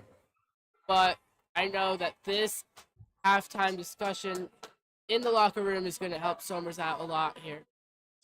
So my thoughts is, what a performance by the Tuskers. It's just, they came out against a team probably as good as them. And they have been able to show up, do what they need to do. The Tuskers came to play. And we could see here that they came to play and been able to get it done, scoring 30 points in the first half. A lot. Tuskers didn't even do that in most games this season, but able to do it here. Very impressive by the Tuskers. So, what was the best play in the first half, Jayden? Man, that's hard to decide. I mean, I think definitely the picks, those were very impressive. But then Gavin Kelly came out at the end with that field goal, especially for high school, 39 yards. So it's either one of those three plays. Honestly, I think just collectively those together, especially both offense and defense, have been doing. But anyways, what do you think is the best play? I think easy. There's been so many good plays, but I think the best play was by Logan Wooby. He saw that Ferguson fumbled the ball, saw it on the ground, picked it up, and just took it, and he ran all the way to the end zone for the touchdown. That, I think, by far the best play of the night, and helped shift the momentum, making a 21-0 lead. A big play for Somers to pull ahead and put up more points. So, Jayden, who do you think, who's the most impressive player tonight and the most impressive player just all season overall for the Tuskers? That's hard to decide. I mean, I think the best player will be picked in, but man, I really don't know. I think Palazo's been, really helping out the team a lot. I think Mason Kelly too. A lot of the offense and defense has been keeping strong. Prevented Whitesboro and picked from scoring more, and picked off twice. So really hard to say. I feel like I think I should just go with the classics, just pick Palazzolo. But I think overall the whole team collectively great. So, Eddie, what about you? I think there's so many players we could say here. So I gotta start off. Dean Palazzolo. He is just a weapon. He is just DP is the weapon of this team. He is an amazing football player. See him going to college for football, and has been I always remember for that kickoff return touchdown to start off the third quarter versus Harrison to pull ahead in that game. A long touchdown in the Alvo Park game for him, where Iglesias threw that Hail Mary.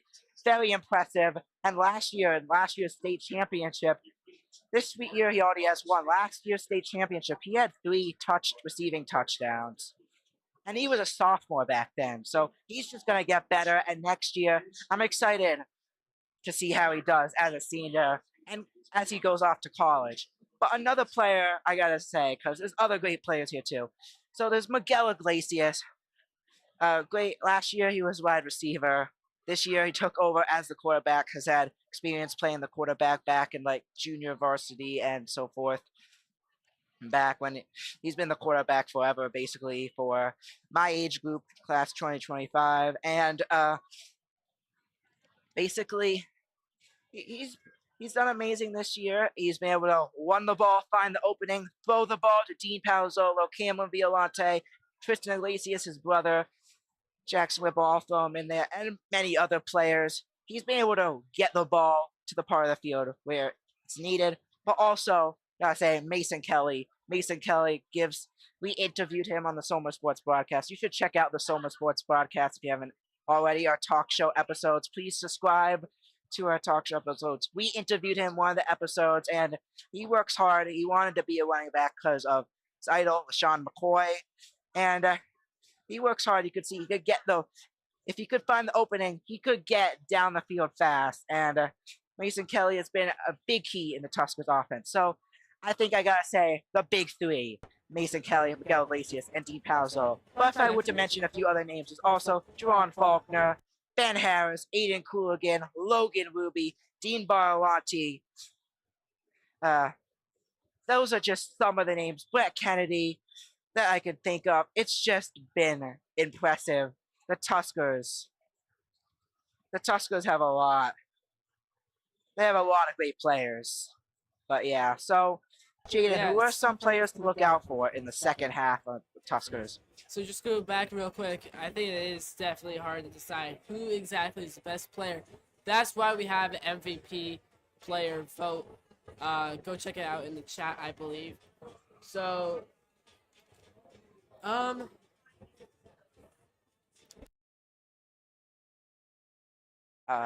so players to look out for in the second half. So we always gotta look out for Dean Palazzolo. If they could find him open to go deep, that's an easy touchdown. Dean Palazzolo. Gotta keep an eye out for Cameron Violante. Gavin Kelly. They're probably gonna. My plan was to use him more on offense for this game.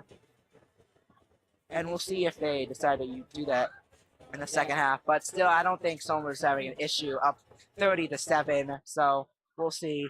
Mason Kelly, of course, as well as the running back. Basically, all those players I mentioned are players to keep an eye out for in the last question as well.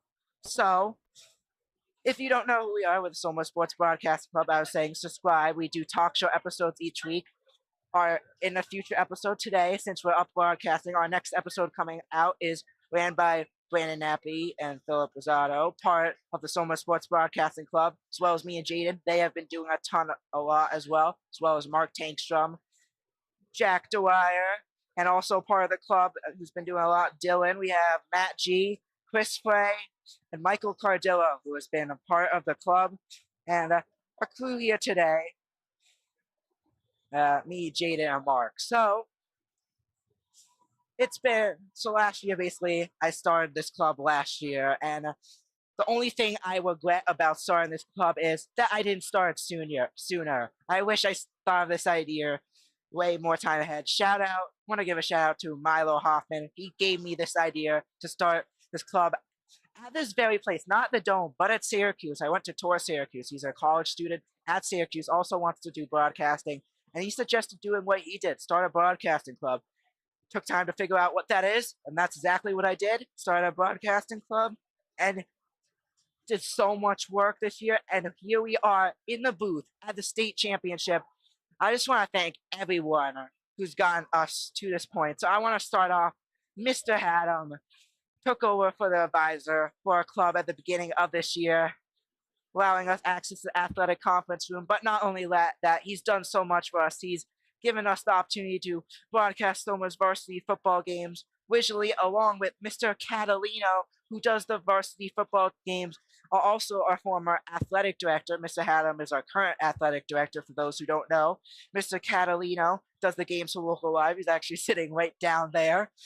But Mr. Catalino was there with us for our first broadcast on Local Live. I also want to shout out a few people in the booth that was there for us during the game. So Mr. Ruby, who was the stats guy, provided us with stats to give to you at halftime when in the booth. We have John Mancini, who was the spotter, sat next to us the whole games, helped us figure out who the players that cut the ball was when, of course, we couldn't see who got it. And Mr. Anatucci, who commented on our broadcast the other day as well, so thank you for that. And he pretty sure is down there coaching alongside the Tuskers this game. But he is the call guy at the game. He calls it so the audience knows what happens there. So there's that. And I also want to give a shout out to the person that keeps score, also prints out our rosters, provides our rosters each week. Miss Tippett, also been a big help for our club. I also want to thank Coach DiMatteo. I've met with him. So since I've been able to broadcast, I've been meeting with him every week, discussing notes for this game and notes for all the games played, prepare the notes. This time I had 4 pages of notes. Make sure not to bore you guys, entertain you guys with some cool facts about the team, what the team does to prepare for the game, what are the key players to look out for, and so forth. And yeah, so now I gotta say, talk to the people who helped me start this club. So Mrs. O'Shea was the person I found who I asked what to do for this club. She helped me start this club, and then she's been allowing me to share the links to an episode on the student life page for the whole school to see. So it's been great to get. That has been how we've been able to get our media out there for people to see our episodes and broadcasts like the one we have today. And Mr. Cleary, who was our original advisor and helped us start this club, who is also the linebackers coach for the Somers Tuskers varsity football there. So yeah, that's a lot of people. I also want to thank Brandon Nappy, one of our vice presidents. He in the beginning helped me start this club, originally helped me find an advisor before I found Mr. Cleary. He helped with the recruiting, just wanted to help since the beginning. He's helped in so many ways, and I can't think of all of them on top of my head, but thank you, Brandon. Thank you, Jayden, for all you've done. He has been a big reason, our other co-vice president, why we've been able to do this setup.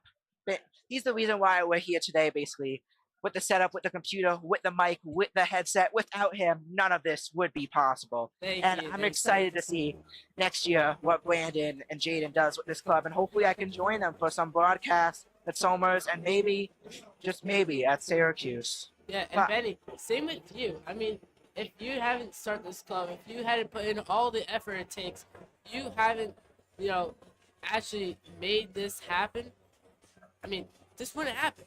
We wouldn't be here in the Dome, broadcasting here in this box, watching the game here at Syracuse. And, to also follow Somers doing amazing here throughout the whole season. And, we have to say big thank you to you for, just everything here. Yeah, thank you. Thank you. That means a lot. So, all right. So, in the description, we're going to open up now the MVP voting. Shout out to Brandon Nappy, who will be running that for us tonight. So you can go more, I'll remind you again, but you can go now or more towards when the game is over. Vote for the MVP, and then Brandon will message me who wins the poll. The poll will close as the clock hits 0. Give it like 2 minutes after that. Let you know one more time, and then the poll will close, and whoever wins MVP, they give a few choices, and then you can type if your choice is not on there. Whoever wins MVP will win the SSBC MVP trophy for this game. I don't know if we're actually going to do a trophy or something, but MVP award, shouldn't have said trophy. But we're back at the second half. This first half flew by. And we're back to the second half. Gavin Kelly to kick off. And Jayden, quick predictions. What's the final score prediction for this game? Oh, man, that's hard to say. I think Somers might score another touchdown or two. I don't know. Give me some time to think. What about you? What do you predict? If you missed it, I predicted them to win 42-21 in the beginning. I'll continue in a second. Kelly kicks it off, and to return is going to be number 1 for Whitesboro. So I think Whitesboro is going to get another touchdown, maybe even on this drive, making a 30-14 game. No, 30-15. They decide to go for 2. So it's a 30-15 game. But the Tuskers get down the field, get it in to make it a 38-15 game. going to see more defense in this one. Tuskers are going to get another touchdown, I think, in the fourth quarter. So it's going to be a 44-15 game, a iconic number in the Carrier Dome. I think the Somers then get another touchdown to make it 51-15. Whitesboro scores to make it 51, missed the extra point to make it 51-21. Continue in a second. Ferguson keeps it and runs it down. So it's going to be, so it's 51-21. I think that's going to be a final score. So 51-21 is my final score prediction going into the second half. I see the score in the second half being a 21 to 13, 21-14 game. So play call dead. They're just lining back up. It's going to be second and 4. Ferguson, fake handoff, keeps it. Gaining a couple there. So Ferguson was able to keep it there and to gain 2 yards. So the Tuskers stopping him there. It will be, apparently they got enough. So apparently it was a 5-yard carry there. A little more than what it looked like up here. So it's going to be first down for the Tuskers. Lining back up. First down for the Warriors. First time messed up today. Proud about that. Back to throw. Ferguson throwing. He throws. Big one. Caught. That's going to be Hill on the catch. Down around the 45-yard line. What a catch by Michael Hill. He is a junior for Whitesboro. And it's going to be first and 10. Offense, like I predicted, driving down the field. Whitesboro lined up already in the same catch. Two defenders on Somers on a Whitesboro receiver. Somers again changed up the defense play. Lining back up, Whitesboro's offense. Ferguson keeps it again. And runs it there. He'll get the first down. So Ferguson, we didn't see him running the ball much, but he is basically the team's running back. He runs the ball as much as he throws the ball. And he's worked on the running back position as much as throwing the ball. And looks like another big one there. So first and 10 for the Warriors. Ferguson out at running back, the number 32. McDonald moving around. Ferguson's going to keep it again. And Ferguson is down, gaining a few yards there. It'll be third down for the Warriors. And John DeSantis in as the running back for that play. So lining up, discussing the play, getting ready to line back up. So McDonald, looks like we have McDonald and the one of Tyler Thorngren. Thorngren out far left. See, second and 9. Ferguson keeps it again. There goes Ferguson, gets the first down and more. Down to the 15 and mark him down. Looks like we'll go down officially around the 10-yard line. All right, so Ferguson found the opening. He kept it. He ran it. Got the first down and more. And will give Whitesboro almost first and goal field position. It's currently first and 10 at the 12. So basically first and goal. So Whitesboro marching right down the field. They're down 23 points, but they're still not out of this yet. They're going to try to come back. There's been crazy comebacks in the NFL. 23 points isn't as bad. So DeSantis on the one there. So what I'm saying is 23 points is not as bad because this the biggest comeback in NFL history is 33 points. Vikings Colts. Colts were up 33-0 at half. Vikings came steaming back to win 39-36 in overtime. Of course, we also got to talk about 28-3, my favorite Super Bowl, as I'm a big Patriots fan. The Falcons were up 28-3. Patriots came back in the best game of my life to win 34-28 in overtime. Ferguson keeps it, goes in, touchdown Whitesboro.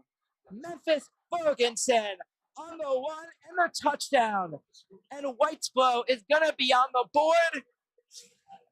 It's a 30-13 game with Kuznick's extra point pending.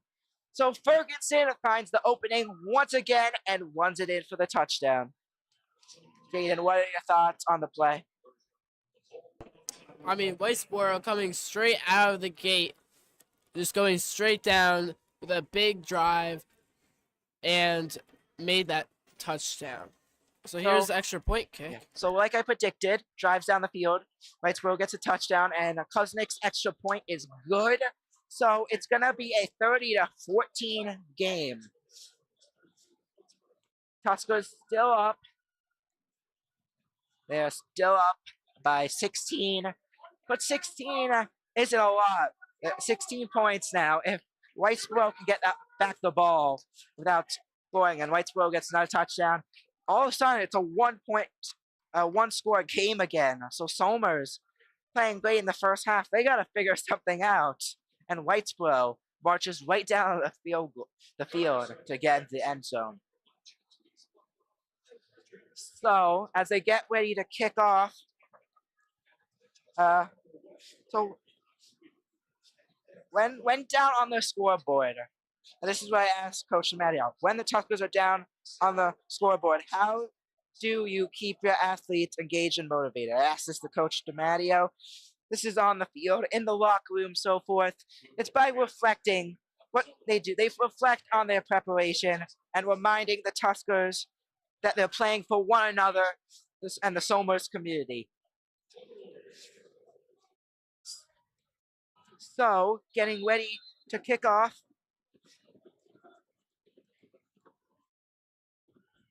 Number 13 of Kuznick.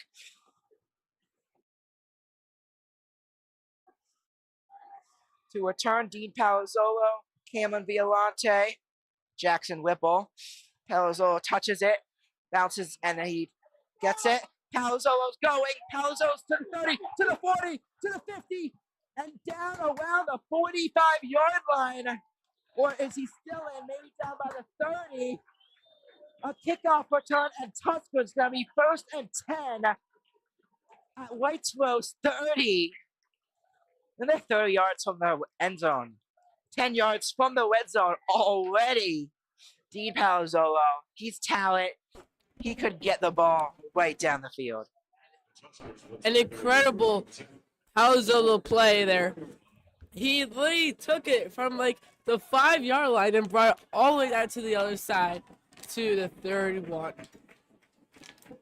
Lacius and the Tuskers offense lining back up. Kelly running. Gain a few yards. I think it's going to be short of a first down. It will be second. Going to be 2nd and 7. So 2nd and 3. So 7-yard carry for the running back, Mason Kelly. Tuskers line back up. So out far is number 2 of Matt McNarty on the field in as wide receiver. Glacius fake handoff goes to Dean Palazzolo. There goes Palazzolo. And Palazzolo down around the 15. And now there's a flag on the play. Let's wait to hear what that is.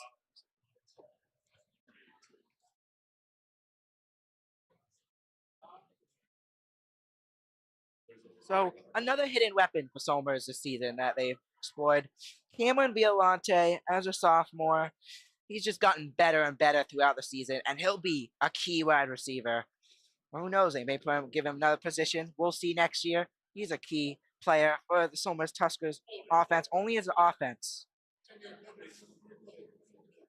So it's going to be a 10-yard penalty for the Tuskers offense. But I asked Coach DiMatteo this as well. What plays may Somers scheme up to get the ball down the field? And I think similar to what we just saw there on that last play, releasing 5 wide receivers on the play and finding Dean Palazzolo to be open, kind of like a Hail Mary. Iglesias hands it off to Kelly. Kelly will get the first down. But basically, you have 5 wide receivers out wide, 3 on one side, 2 on the other. It's similar to Hail Mary. They just run straight to the end zone. Confuses Whitesboro's defense.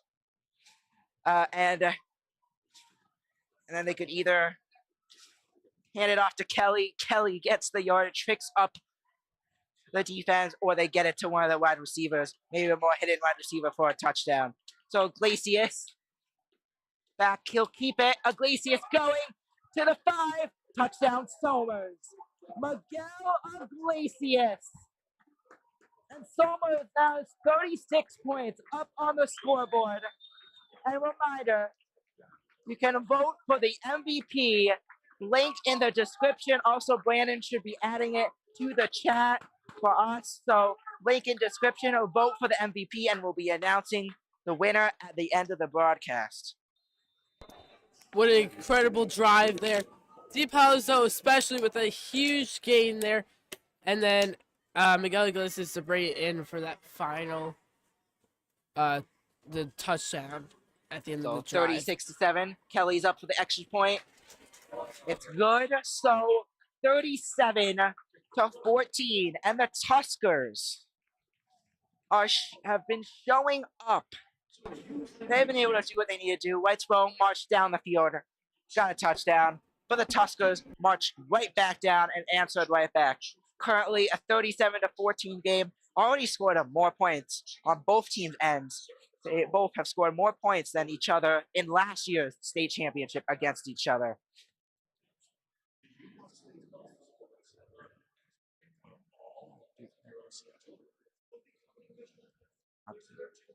All right, so while we wait, I want to shout out the Somers coaching staff for the Tuskers, and let's get started off. Coach DiMatteo. So in 2021, Coach Tony DiMatteo, this is last year, and his son, Coach Anthony DiMatteo, has taken over. Since then, he has made it to he has led his team to the championship every year, and just has done an amazing job as a coach.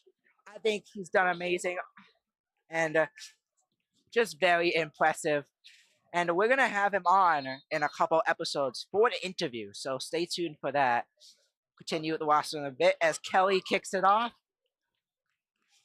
McDonald is going to knee it in the back of the end zone for a touchback. So Anthony DiMatteo, just a great job. He's an amazing head coach. We also have Coach Packard, who we had in for the interview a few weeks ago, also supports our broadcast.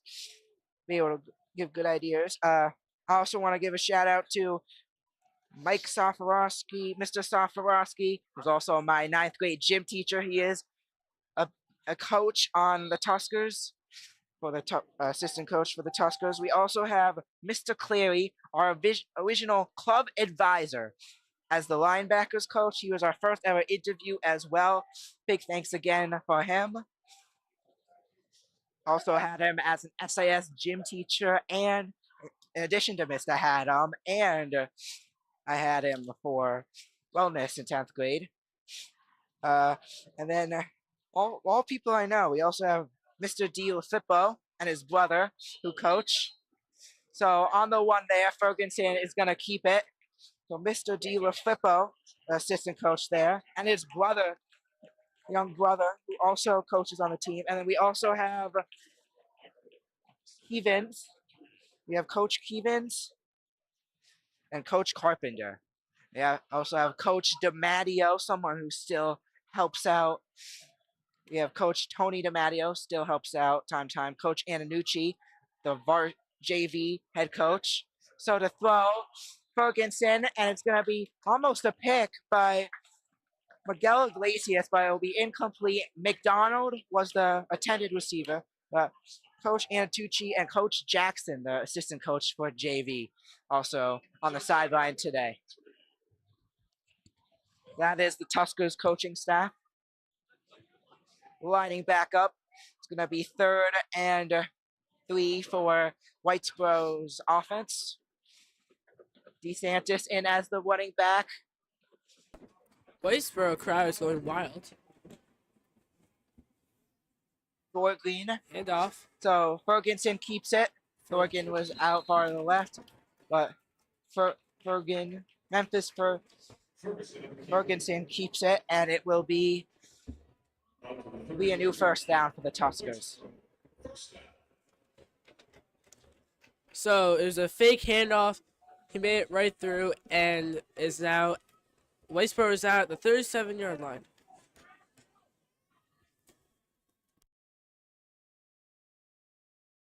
Back to throw. Ferguson's going to keep it again on another one. There goes Ferguson. And down. He'll be down. They're going to mark him at the 43-yard line. So this is cool. Not only being in the booth. This is the first season. I've always loved the sport of football, but this is the first season I really got in to Somers football. Really didn't go to the games before this season, and been able to drive, been able to get myself to the games. It's been a great experience seeing them come out week to week playing great football. And Ferguson goes to McDonald. There goes McDonald. Touchdown, Whitesboro. Connor McDonald on the touchdown. Ferguson throws it around the 50.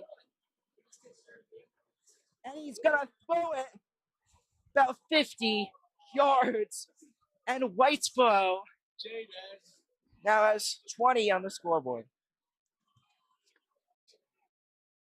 So it's a 37-21 lead. 3 drives, 3 touchdowns in the second half. So now to kick for the extra point, Kuznick. Kuznick's kick is up. It's good. Add 1. It's 37-21. Whitesboro's already scored as many points I saw them score in the second half. So Whitesboro may be making this a close game again, but now if Whitesboro, they need to score 2-point conversions. It's once again a 16-point game. So Jayden, what are your thoughts? Whitesboro slowly creeping their way and scoring wise. Scores out 37-21. Whitesboro with the 21. Yeah, we have about 4 minutes 36 seconds remaining in the third quarter, and we'll have to see what's going to happen, especially with Whitesboro and their scoring, their offensive line. So back out. What I wanted to say about this is the first season I really followed Somers football. They're going deep there, because it's so they're gonna kick it off. But what I was saying, Kuznick is gonna kick it off as there was a touchdown.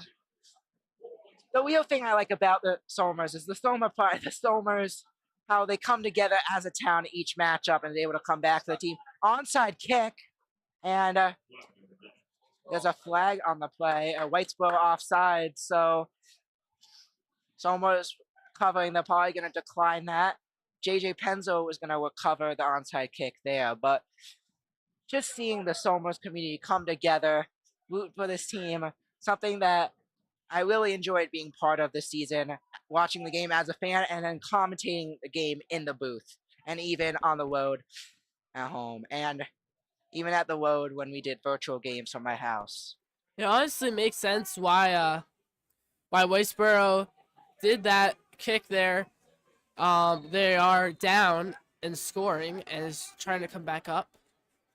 Here's the kick, number 13 on Whitesboro.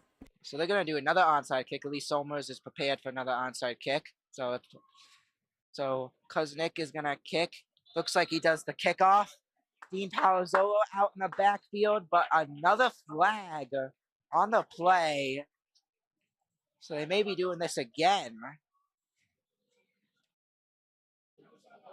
But just being a part of this Somers community, this football team, watching them go all the way, it's just been a great thing. I was glad I was able to be a part of, as being part of this club and be a part of before I graduated Somers. So, and glad.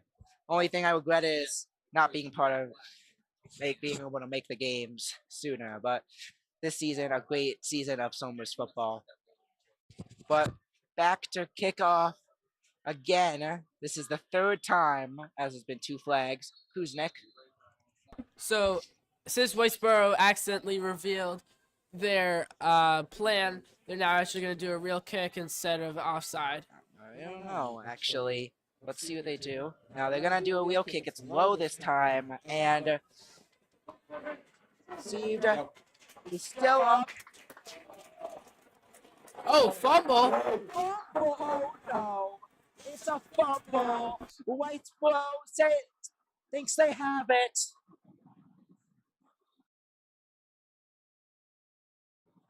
Do they have? And they do. Whitesboro. Fumble recovery. Their crowd is going wild. Looks like Whitesboro. On the Whitesboro. And it looks like, yeah, he is down. They are giving Whitesboro the ball, but it is evidence that he is down. So Somers should still have the ball. And now the referees need to figure this out. Are you kidding me? On the Whitesboro offense comes back out. He was down before the fumble. But they're gonna call it a fumble. Ferguson keeps it. So no going back now. Time to review the play is over. Surprised DiMatteo didn't do a coach's challenge there. Somers, angry with that call, took Ferguson down right away with only a gain of 1 yard for Whitesboro. So Whitesboro has been doing pretty good this second half.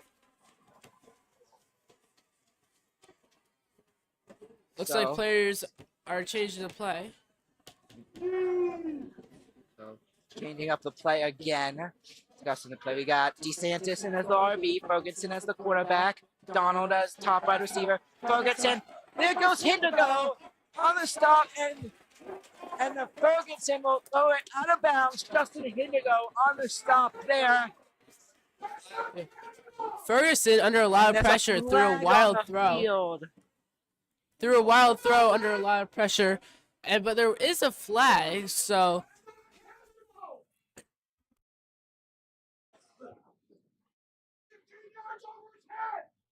So, as we wait for the plays. All right, so it's going to be on the offense, and it'll be a 10-yard penalty for Whitesboro. So we go back 10 yards, an ineligible receiver for that play. That's the penalty. So Somers is ranked 2nd in the state. So in the Max Prep rankings, they're ranked 2nd, only behind Iona Prep. Here comes Whitesboro. So 2nd and 14. Lining back up. Ferguson to throw. Caught by the 8 of Hall. Hall going. Hall to the 10. Hall to the 5. Touchdown Whitesboro.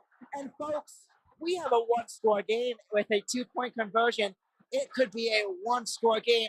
Jax Hall on the touchdown for Whitesboro. And Whitesboro is going to score a touchdown. So it's now a 10-point game, and Whitesboro obviously going for 2 here.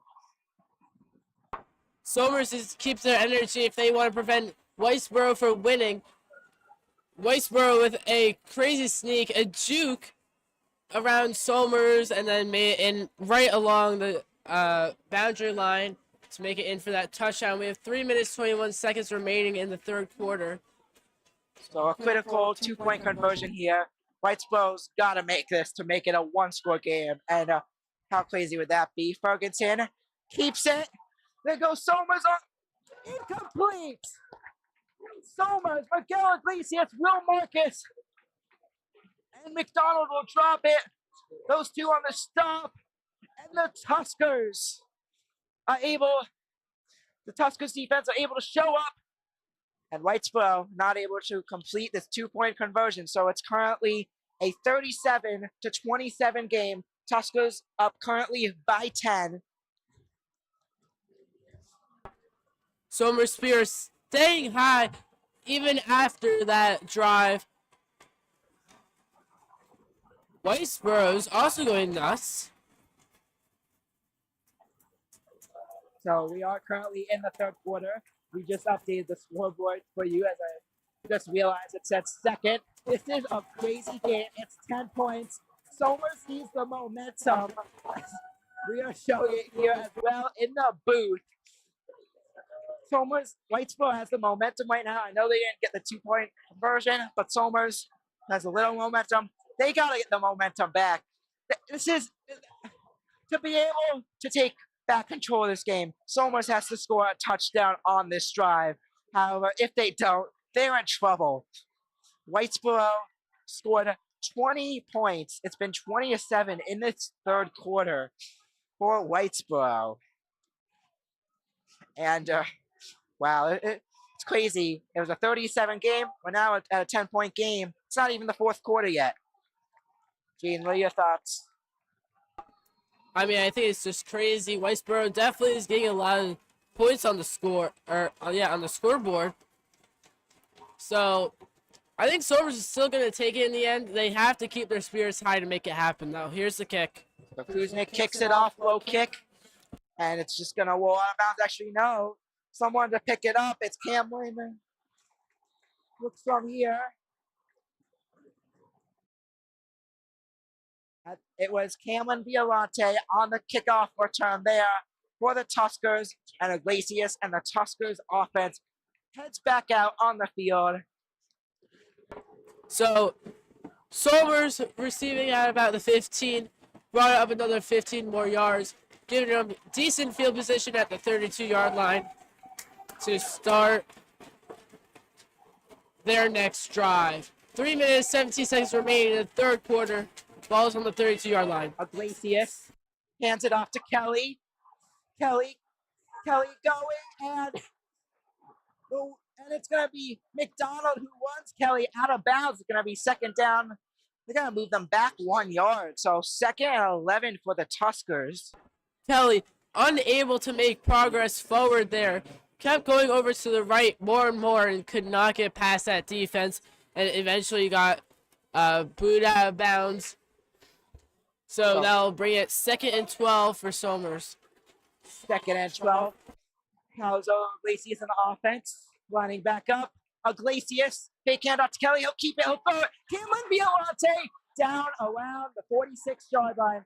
What a play. Tuskers get the first down. That is the momentum play the Tuskers needed. Momentum has shifted back to the Tuskers. We have excitement here on the Tuskers side of the field. Whitesboro side of the field, not so much. So it's going to be 1st and 10 for the Tuskers. Iglesias found Cameron Violante open on the play. Get the first down. So the Tuskers are lining back up. Violante, Palazzolo out there. Palazzolo moving around. Iglesias hands off to Palazzolo. And that's going to go nowhere. So 2nd and 6. And we have an offensive game. More offensive points as we've seen all season. Offense is what I like to see. Kind of crazy that's as close as it is, as we had a 3-point lead. But offensive games make it exciting. Point out one, the Giants-Saints game back, I believe, 2012, where the Saints won 52-49 in a thriller. Iglesias and the Tuskers offense lines back up. Iglesias back in shotgun formation, hands it off to Kelly. Kelly stopped by Whitesboro. Ferguson and number 85 on the stop. So Ferguson and Luke Nolan on the stop. It looks like Somers doing a lot of running just overall today, especially now. They might need to make some throws to make a touchdown happen with a minute and 33 seconds remaining in the third quarter. If they hang on to the ball, they'll start with it in the fourth. So 3rd down. It's going to be 3rd and 6 for the Tuskers. Ball at the 49-yard line. Iglesias, fake handoff to Kelly. Sabres act play to Cameron Violante, still up. Multiple defenders for the defense on it. It will stop him at the 30-yard line.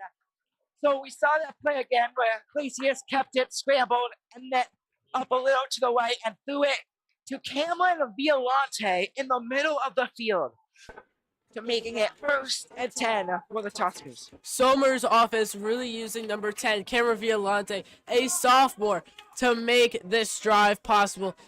Throwing him the ball a lot in medium passes to make first downs.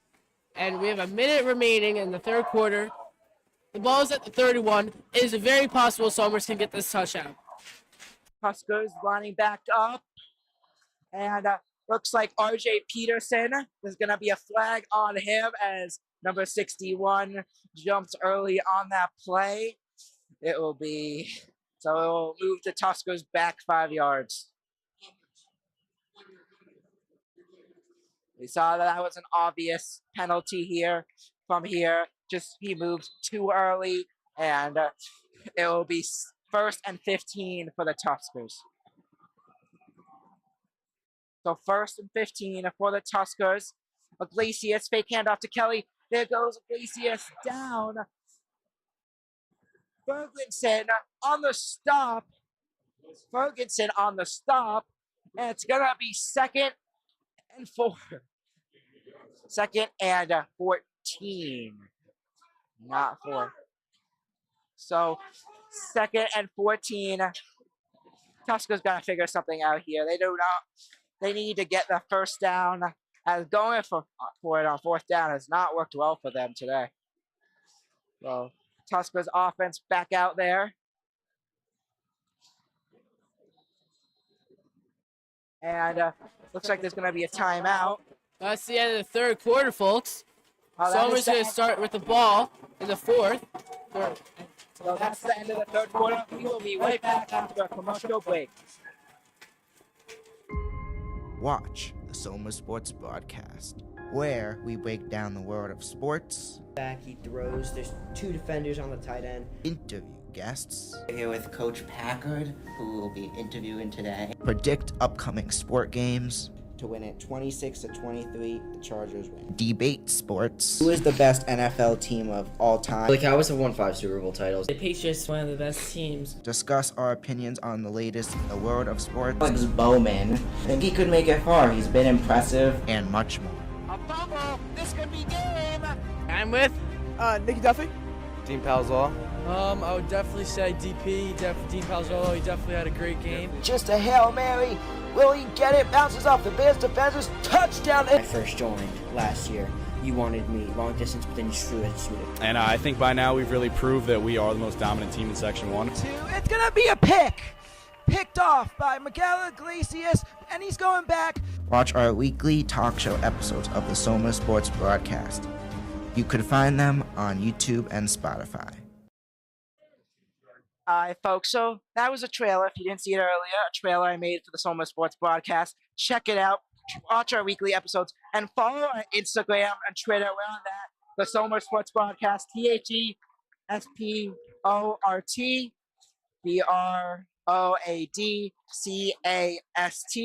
The Somers Sports Broadcast. In case you need me to spell it out there. But back on the field is the Tuskers offense. Starting at the 35-yard line, Iglesias throws it to Kelly, and it will be down the 31-yard line. So gain of 4, so it's going to be 3rd and 11 there. It's actually going to be 3rd and 10.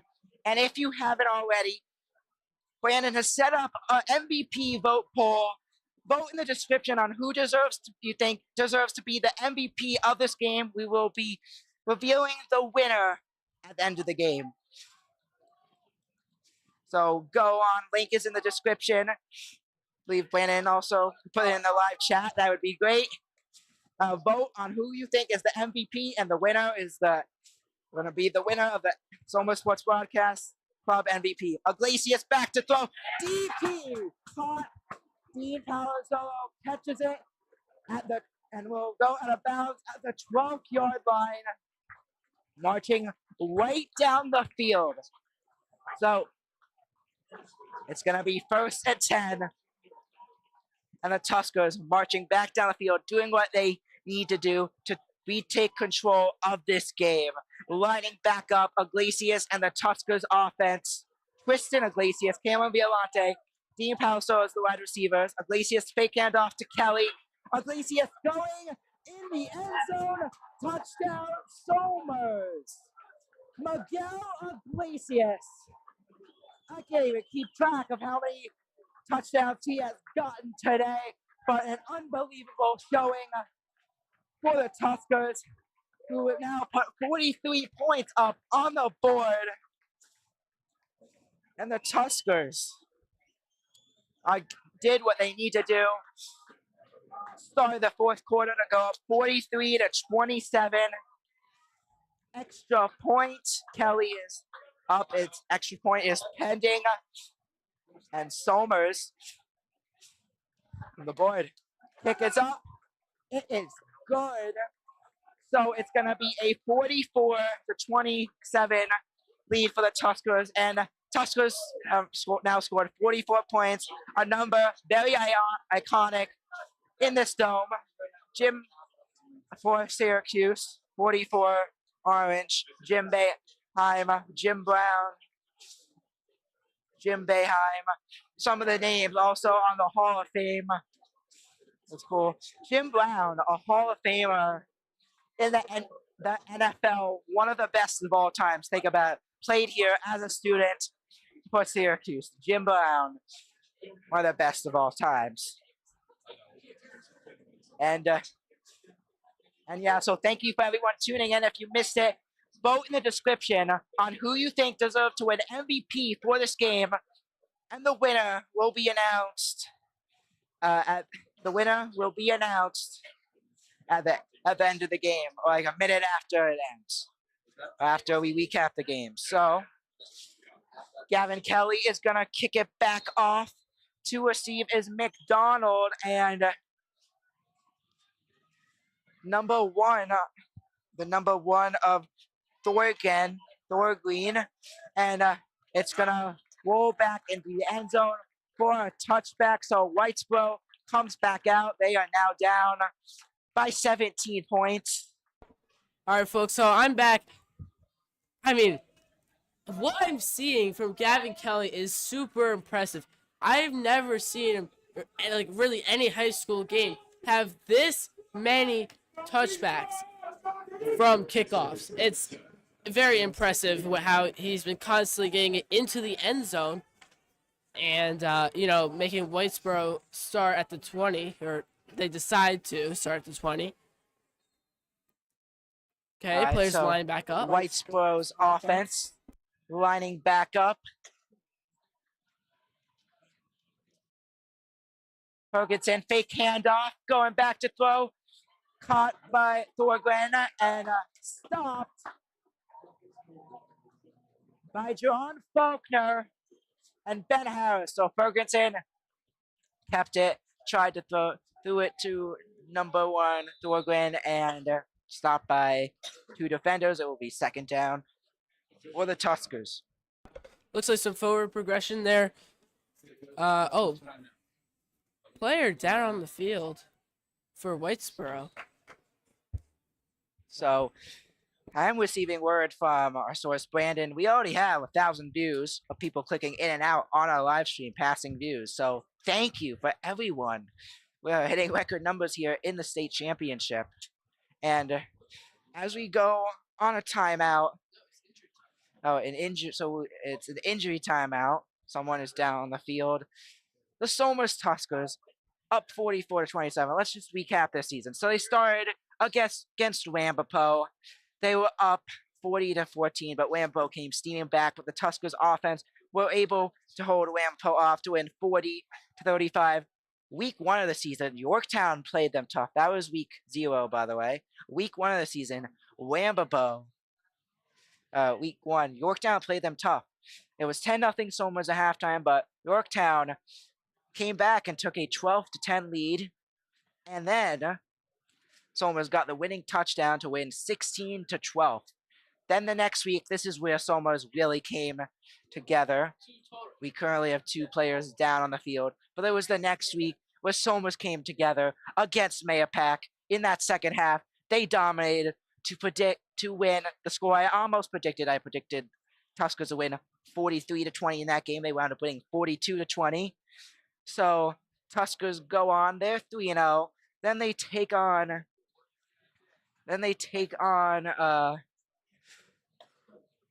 Fox Lane, and a big win for Fox Lane, winning 49-12. Then they took on John Jay, where they dominated against them as well to win 46. I believe it was 46-7. After that, the Tuskers. This was the first game we were able to broadcast with Mr. Catalino on Local Live. They took on the Harrison Huskies, where we dominated. It was 40-0. Huskies kicked a last-minute field goal to make it 40-3. Tuskers still won. We'll continue with the recap in a bit. So Ferguson, fake handoff again. He'll keep it. There goes Ferguson, going, still up, and he'll be down at the 29-yard line. He keeps it. Was it to the 29-yard line? So the injured player was Connor McDonald, player number 4.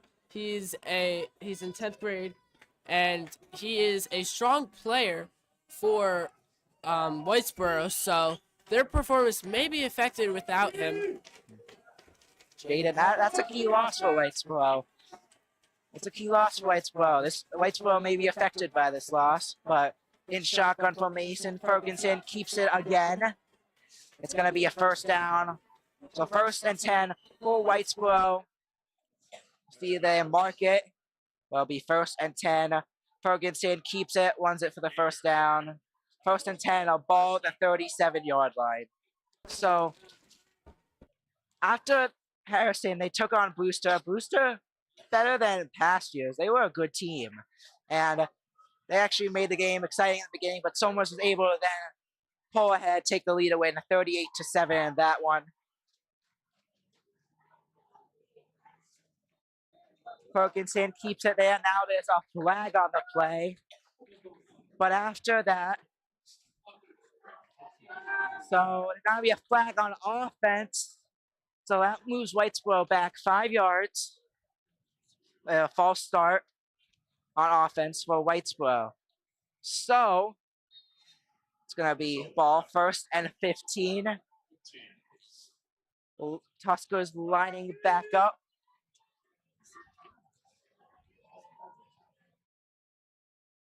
Back up.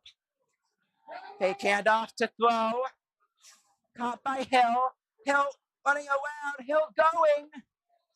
A big gain by him, but he handed it off to Hill back about 10 yards before the start of the play. So it will be about 2nd and 6. It's actually going to be 2nd and 4 on the 43-yard line. So then after Brewster took on Lakeland to end the season, dominated them 49-0. I predicted Lakeland to win that game 48-0. Another close prediction for me. Ferguson to throw. That's times to Hall. And it's going to be, did he get it? So it's complete, and it's going to be 1st and 10 for the Warriors. So Whitesboro driving back down the field. And the offense showing up in this second half with 8:26 left in the 4th quarter. They're down by 17, but you can never count them out.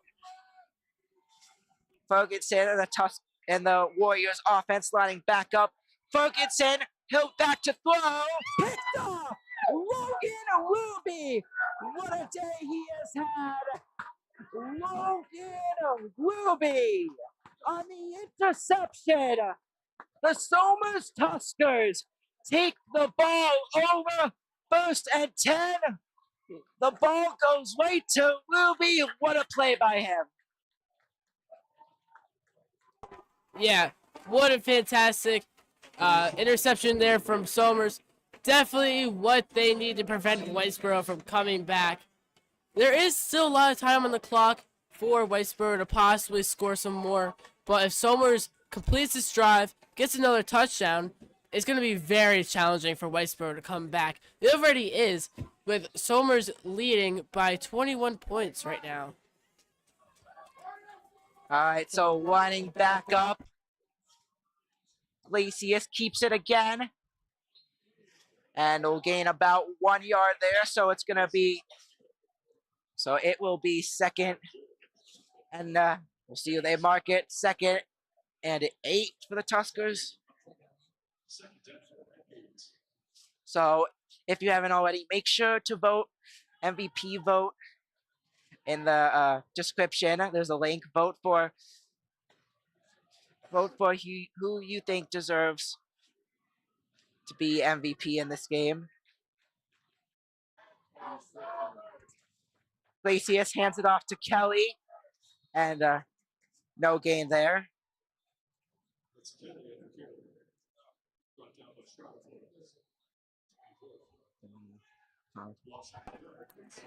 All right, so Whitesboro with possession change, and then now Somers has it. Somers is currently struggling. 3rd and 11 for Somers right now. They need to make a play here if they want to get another first down, possibly get another touchdown in this drive. Miguel rolling left, keeping, and gains about 3 yards on that play, and as now 4th and 8. Looks like Gavin Kelly was actually in as a receiver, not common, which may mean that Somers is now starting to bring in their backups, get some other people playing in the state finals. Bunch of players come out. Looks like it's special teams. All right, so Tuskers lining back up. Violante, Matt McNarty out there again. So is Dean Violante on offense. So flag again on the play. It is currently 4th and 8 for the Tuskers. Ball at the 50. Looks like they're deciding to go for it. So it is 4th and 8. I think the smart move is get a punt it, make the field at least longer for Whitesboro, as if they don't get it, they're probably most likely going to get a touchdown, make it a 10-point game again. So Somers, I think best move here is to punt it, but they were going for it there. It looks like they're going to go for it again. But Tuskers are up by 17 points with 6:01 remaining. So, Benny, it did look like they might have had a kicker out, so I really am curious what's going to happen. Okay, Yeah, it looks like Whitesboro's... And as of now, Jayden, what are your final score predictions of this game? What else do you see happening? I think Somers might get another touchdown. Honestly, with the last 6 minutes, I'm not sure if there's going to be any more scoring. I think the teams are starting to get a little more tired. I don't think Whitesboro is going to come back. There's only 6 minutes left, and they're 21 points down.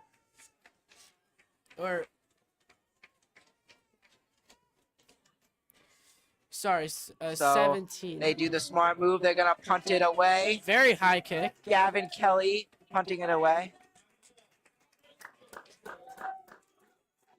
And we'll go out of bounds.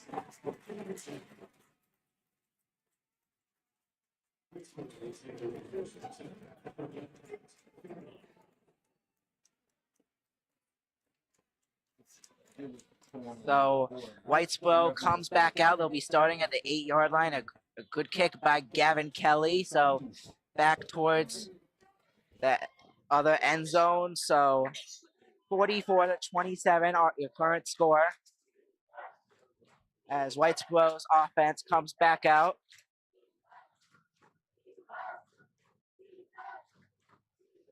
Somers handing defense here. Defense needs to step up on this drive to seal it. Pass to Hill. And Hill is down around the 20, so it's going to be first down for the Warriors. 1st and 10. And Ryan Brush is on the tackle there. So they're going to mark the catch at the 19-yard line. It will be 1st and 10 for the Warriors as they line back up. Ferguson back to throw. Throws it, incomplete pass. So it'll be second down for the Warriors. A left short pass intended for number 1 on Whitesboro. Tyler Thorngren. So incomplete. Ball was too high. The Warriors lining back up. Second down. Back to throw. Ferguson fake handoff again to DeSantis, and he's just been keeping it, fake handoffs all day. But that's going to be 3rd and 8 as the Tuskers offense, the Tuskers defense is able to stop that, and they are gaining basically nothing there. 3rd and 8 at the 21-yard line. Gain of 2 yards. Somers' energy is very high right now. Audience is constantly chanting defense. Ferguson going back, throws it, and it's going to be caught by the 8 of Hall. It's caught. Jax Hall catches it, and it's going to be first down for the Warriors. They're not out of this left. 4:41 left. It's a 17-point game, but if they could get an onside kick, get a touchdown again, get another onside kick, get a field goal to tie it for overtime. I'm saying it's possible. It's close to impossible, but it's possible. So Ferguson throws it, just throws it out of bounds there, incomplete, so it'll be 2nd and 10. But if Whitesboro wants to come back, they got to throw it deep down the field. That's what they need to work on. That's what they've been good at. That's what they did a lot of versus Whiten last week in that game.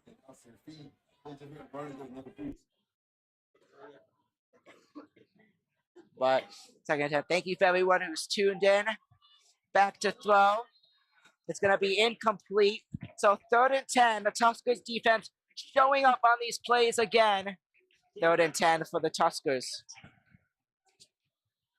So 4:34 left. This game flew by fast. And Tuskers are this close. If they do not get a first down, the next 2 plays, this is likely from happening. Tuskers are going to three-peat. It would be the first time in Class A and AA history. As it's going to be incomplete, it's going to be 4th down, but they got to go for it here. Whitesboro's got to go for it. But with this state championship win, the Tuskers make history.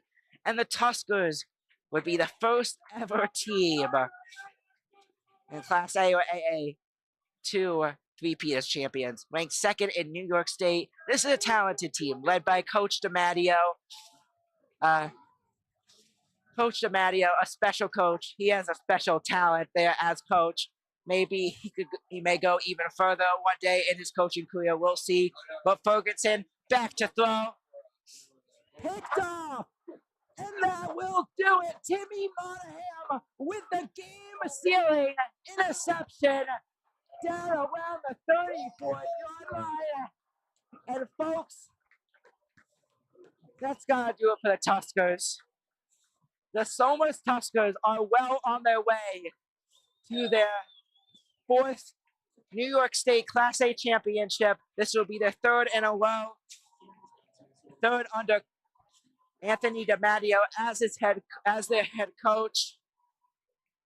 This Tusker squad, this coaching staff, it's all their coaching staff being able, because 3 years he's been able to coach this team back to the state championship, and basically the teams have been different teams. Last year's and 2 years ago's teams a bit similar, but this year's team basically different from last year's team, and the fact that he's this close to doing it again is amazing. So Iglesias hands it off to Kelly there, down out of bounds around the 5-yard line. It'll be 2nd and 5 for the Tuskers.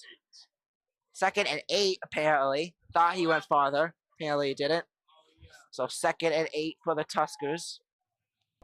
Now that interception by Timmy Monahan, a senior at Somers High School. Just a great move. The ball was thrown straight to him. Great defenseman, and he brought it to give Somers great field position with 4 minutes 5 seconds now remaining on the clock for the rest of the game. So, yeah, 4:05 left. Tuskers discussing the play. It's probably 2nd and 8 now. Calling it for a flag, and Somers Tuskers with the win. They would be undefeated on the season. They would become 14-0. The Whitesboro Warriors with this loss, except if they come back down 17 with 4:05 left.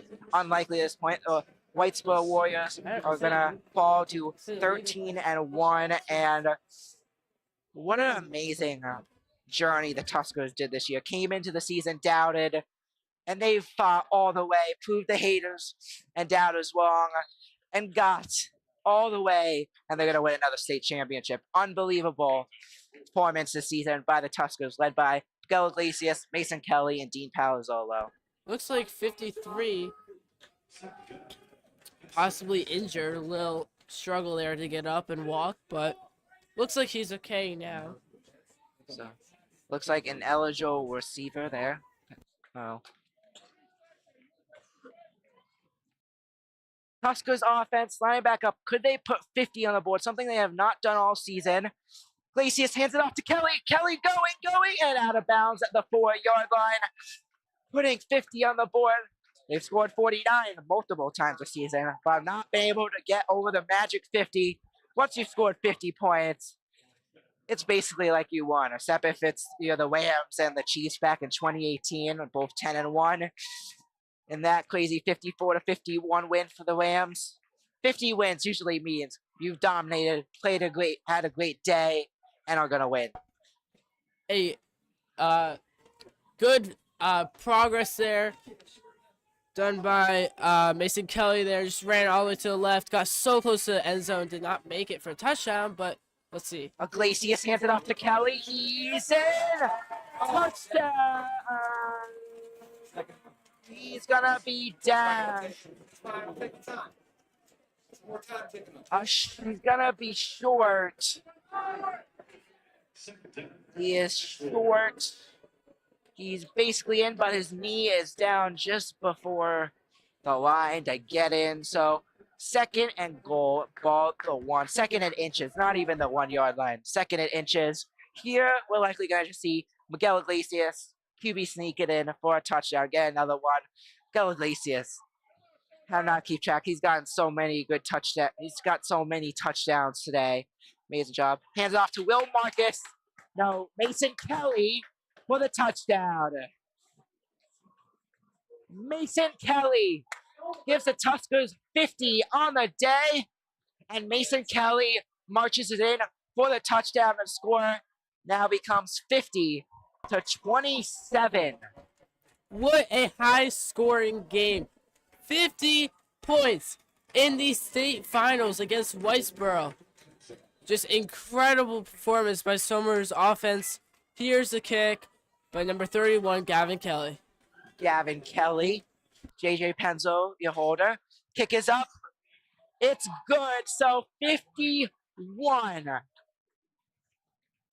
And the Tuskers, the reason why they haven't scored 50, well, this is the season. There's no point of risking injury now because this is the end of the season. There's no future games to risk injury for. During the season at this point, they usually sit everyone, and once they sit everyone, they sit everyone and put the backups in. But next year, Miguel Iglesias, great job as QB. Next year, let's look to see, we're going to probably see Tristan Iglesias as the QB, as he is currently the backup one. Another person that to keep an eye out for that we may see at QB is Sean Donnelly. I was talking with him about it. Apparently, he's played as QB in the past with his grade as football on the team when he was younger, and sounds like something he would be interested in maybe doing. So we may be seeing Sean Donnelly. We may be seeing Tristan Iglesias next year as the next QB, but it will be cool seeing both of them happening. Okay, Gavin Kelly with the kickoff now.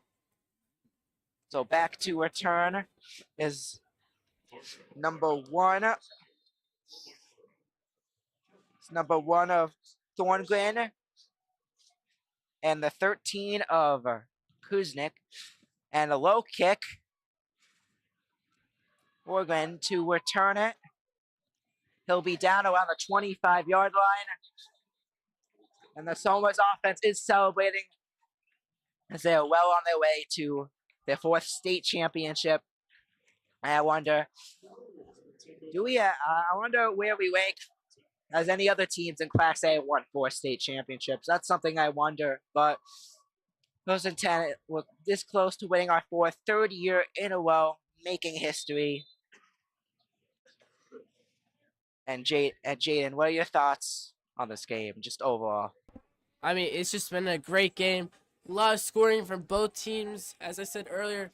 And, yeah, very competitive, very high energy. So Ferguson back in on the offense. Ferguson hands it off. He's going to hand it off. First carry today for DeSantis. I believe one of the first carry that I remember for them today for DeSantis. Don't have the official stats up here. But DeSantis gets the one, and it's going to be a first down. But it's a 1, so that's gonna tick down the clock. The clock has stopped there. So now there goes the clock. Took a second. DeSantis hands it off to DeSantis there, and gaining about 4, it looks like, from here there. So it's going to be, what? Currently have 87 views. Thank you for everyone who's tuned in. If you remember, vote for the MVP. We're going to announce the winner of the MVP in a couple minutes. Hands it off to the 15. So Ferguson's going to hand it off to number 15 there of Robert Fuller. He is the running back for Whitesboro. First time we've seen him today. So it's third and 1. And they got to throw deep if they want to get points on the board. Tuskers going to win this game. Can't count it out till the clock ticks steel, but they're going to win this game. Ferguson hands it off again. I think they're just running the clock out at this point. They get the first down. And the Somers Tuskers only a minute away. So the Somers Tuskers, the fans are celebrating. They are celebrating on the sideline. The sideline is hyped. This is a huge win for the Tuskers as they are just moments away from making history. DeSantis on the one there. There's a flag on the play. Somers is chanting that I believe that we have won. It's just excitement. I can sense another state championship for the Tuskers. Yeah, it's just incredible. But the game's not over yet. There are 24 seconds remaining. I think Somers definitely has taken this victory. But you gotta wait until the clock runs out, so. And impressive by Somers all around. Some news, so for next season, Somers is moving down to Class B, for those of you that don't know. So Somers is moving down to Class B. Should be interesting. I think they should be more dominant in their games, but it's going to be a lot of seniors on this team. It's hard to really, truly believe that they want to go down to Class B. Looks like players are, giving them a good game. Handshakes and stuff. But in their last game, at least for a year in Class A, hopefully we'll be back here next week, or I don't know if I'll be here, but hopefully next year, Brandon, Jayden, and the Somers Sports Broadcasting Club will be back. So just to pat the win, 10-yard penalty for Whitesboro there. Be pushing them back. It's a holding. And now another flag. So there's another flag on the play. Just the game's over, so we're just basically waiting for the time for Tuskers to win. Tuskers won. They're hugging the players on the field are hugging. This is an accomplishment that they're going to remember for the rest of their life, a moment that they've worked all year. They start hours of practice after school, weightlifting, just so much these players have done to get to this moment.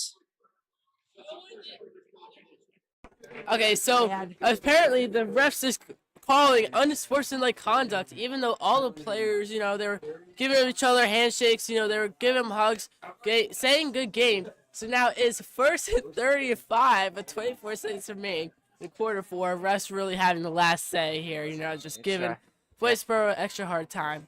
Refs have a good last say in everything. Hands it off to the 15. And this should be it. The Somers Tuskers came to this season doubted to three-peat. Thought Mayapack would be the number 1 team, and the Somers Tuskers make history. The Somers Tuskers are your 2024 Class A New York State Class A champions. The Somers Tuskers have done it, making history, three-peating here. The Somers Tuskers celebrating on the field. What a game. Certainly, what a game. Again, Somers comes in, wins the states against Whitesboro, but a closer game, lots of more scoring. I mean, it's been impressive from both teams, great performances, and Somers takes the state's finals, 51-27. We want to say thank you to everyone who's been watching. Thank you for our viewers. Thank you for our supporters. And thank you to, the school and the administration who made this possible. Thank you to Syracuse. Let's throw on the camera to end this out. What a win. So currently on the field, Tuskers saying good game, showing good sportsmanship at the end of the game, saying good game, high fives. This team we captain, something I always like to do as head. But the Somers Tuskers did it. They're state champions. An impressive performance from beginning to end in the third quarter. Whitesboro started without getting the momentum, but the Tuskers probably reminded on the sideline by the coaches what they were playing for. Somers and their teammates, and they were able to get the momentum back, go on to win, scoring over 50 points, and they take this one 51-27. Yeah, I think something definitely happened in that halftime discussion. Defense was starting to, lose a little bit of confidence and whatnot, but they still came back. Somers lining up here for the photo for their victory of the 2024 State Championships Class A, New York. So, if you haven't already, please vote for MVP in the link. We have a close race right now between Iglesias and Kelly. Go on, vote now if you haven't yet. And we're going to announce the winner in just a second. So, the Tuskers have done it, making history, and just a great job by this roster. Just this roster. As we wait, I want to thank you for the crew for today. Everyone in the club, Brandon, Phillip, Chris, Michael, Dylan, Matt, Mark, Jack from last year, Jayden, and myself. And I believe that is everyone. Mr. Haddam for helping making this possible. The Dome for allowing us to be here today. Yeah, again, what a game. We're so fortunate to be here. We're so fortunate to be with an amazing football team within our high school.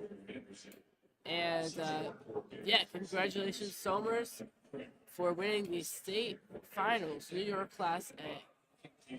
So, as we wait, so stay tuned. In a minute, we're going to announce our MVP winner. We're just going to find it out. Stay tuned, and for now, we're going to play a quick ad for our Sports Broadcasting Club if you missed it earlier. So we'll be back in 1 second.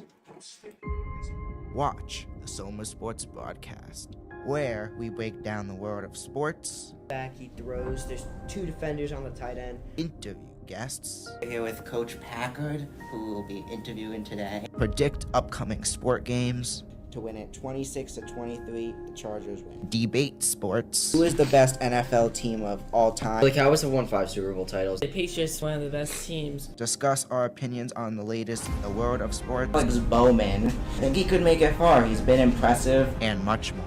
A fumble. This could be game. I'm with Nicky Duffy. Dean Palzall. I would definitely say DP, Dean Palzolo. He definitely had a great game. Just a Hail Mary. Will he get it? Bounces off the Bears defenders. Touchdown. When I first joined last year, you wanted me long distance, but then you threw it. And I think by now we've really proved that we are the most dominant team in Section 1. It's going to be a pick. Picked off by Miguel Iglesias, and he's going back. Watch our weekly talk show episodes of the Somers Sports broadcast. You can find them on YouTube and Spotify. Hi, folks. We have the MVP results right here. The SSBC MVP of this game. Of course, from beginning to end, scoring many touchdowns in this game. A big key reason why the Tuskers able to pull off this win. A big key player for the team all season. I think it's the obvious win, and you guys have decided that the SSBC MVP for the 2024 Class A State Championship is going to Miguel Iglesias. So congratulations, Miguel Iglesias. He will be in for an interview soon and receiving some type of award. We currently still need to figure out what that will be, but he'll be earning some type of award. But the Somers Tuskers make history for the state champion. Unbelievable. We got access to this booth like professionals. NFHS broadcasting the game right there. A very cool experience. We put up with the professionals, as I want to be a broadcaster in my career. Creating this club is the best decision I made in my lifetime. And I'm thankful for everything that has gone well, all the hard work. It's great that we're here at Syracuse in the booth. And yeah, and we're going to be broadcasting basketball, so stay tuned. We're not done yet, but this may very well, for me at least, be the final Somers Varsity football broadcast. I plan to join them if I'm back from college during weekends throughout next season. But Coach DiMatteo and the Somers Tuskers are going to three-peat, make history, win their 4th state championship. That's it for today. Miguel Iglesias, your SSBC MVP, Miguel Iglesias wins that. Somers Tuskers take this one. Tuskers win 51-27. I'm Benny Silk. This is Jayden Ferry. Hello. And we'll see you sometime in the future. Thank you so much for watching.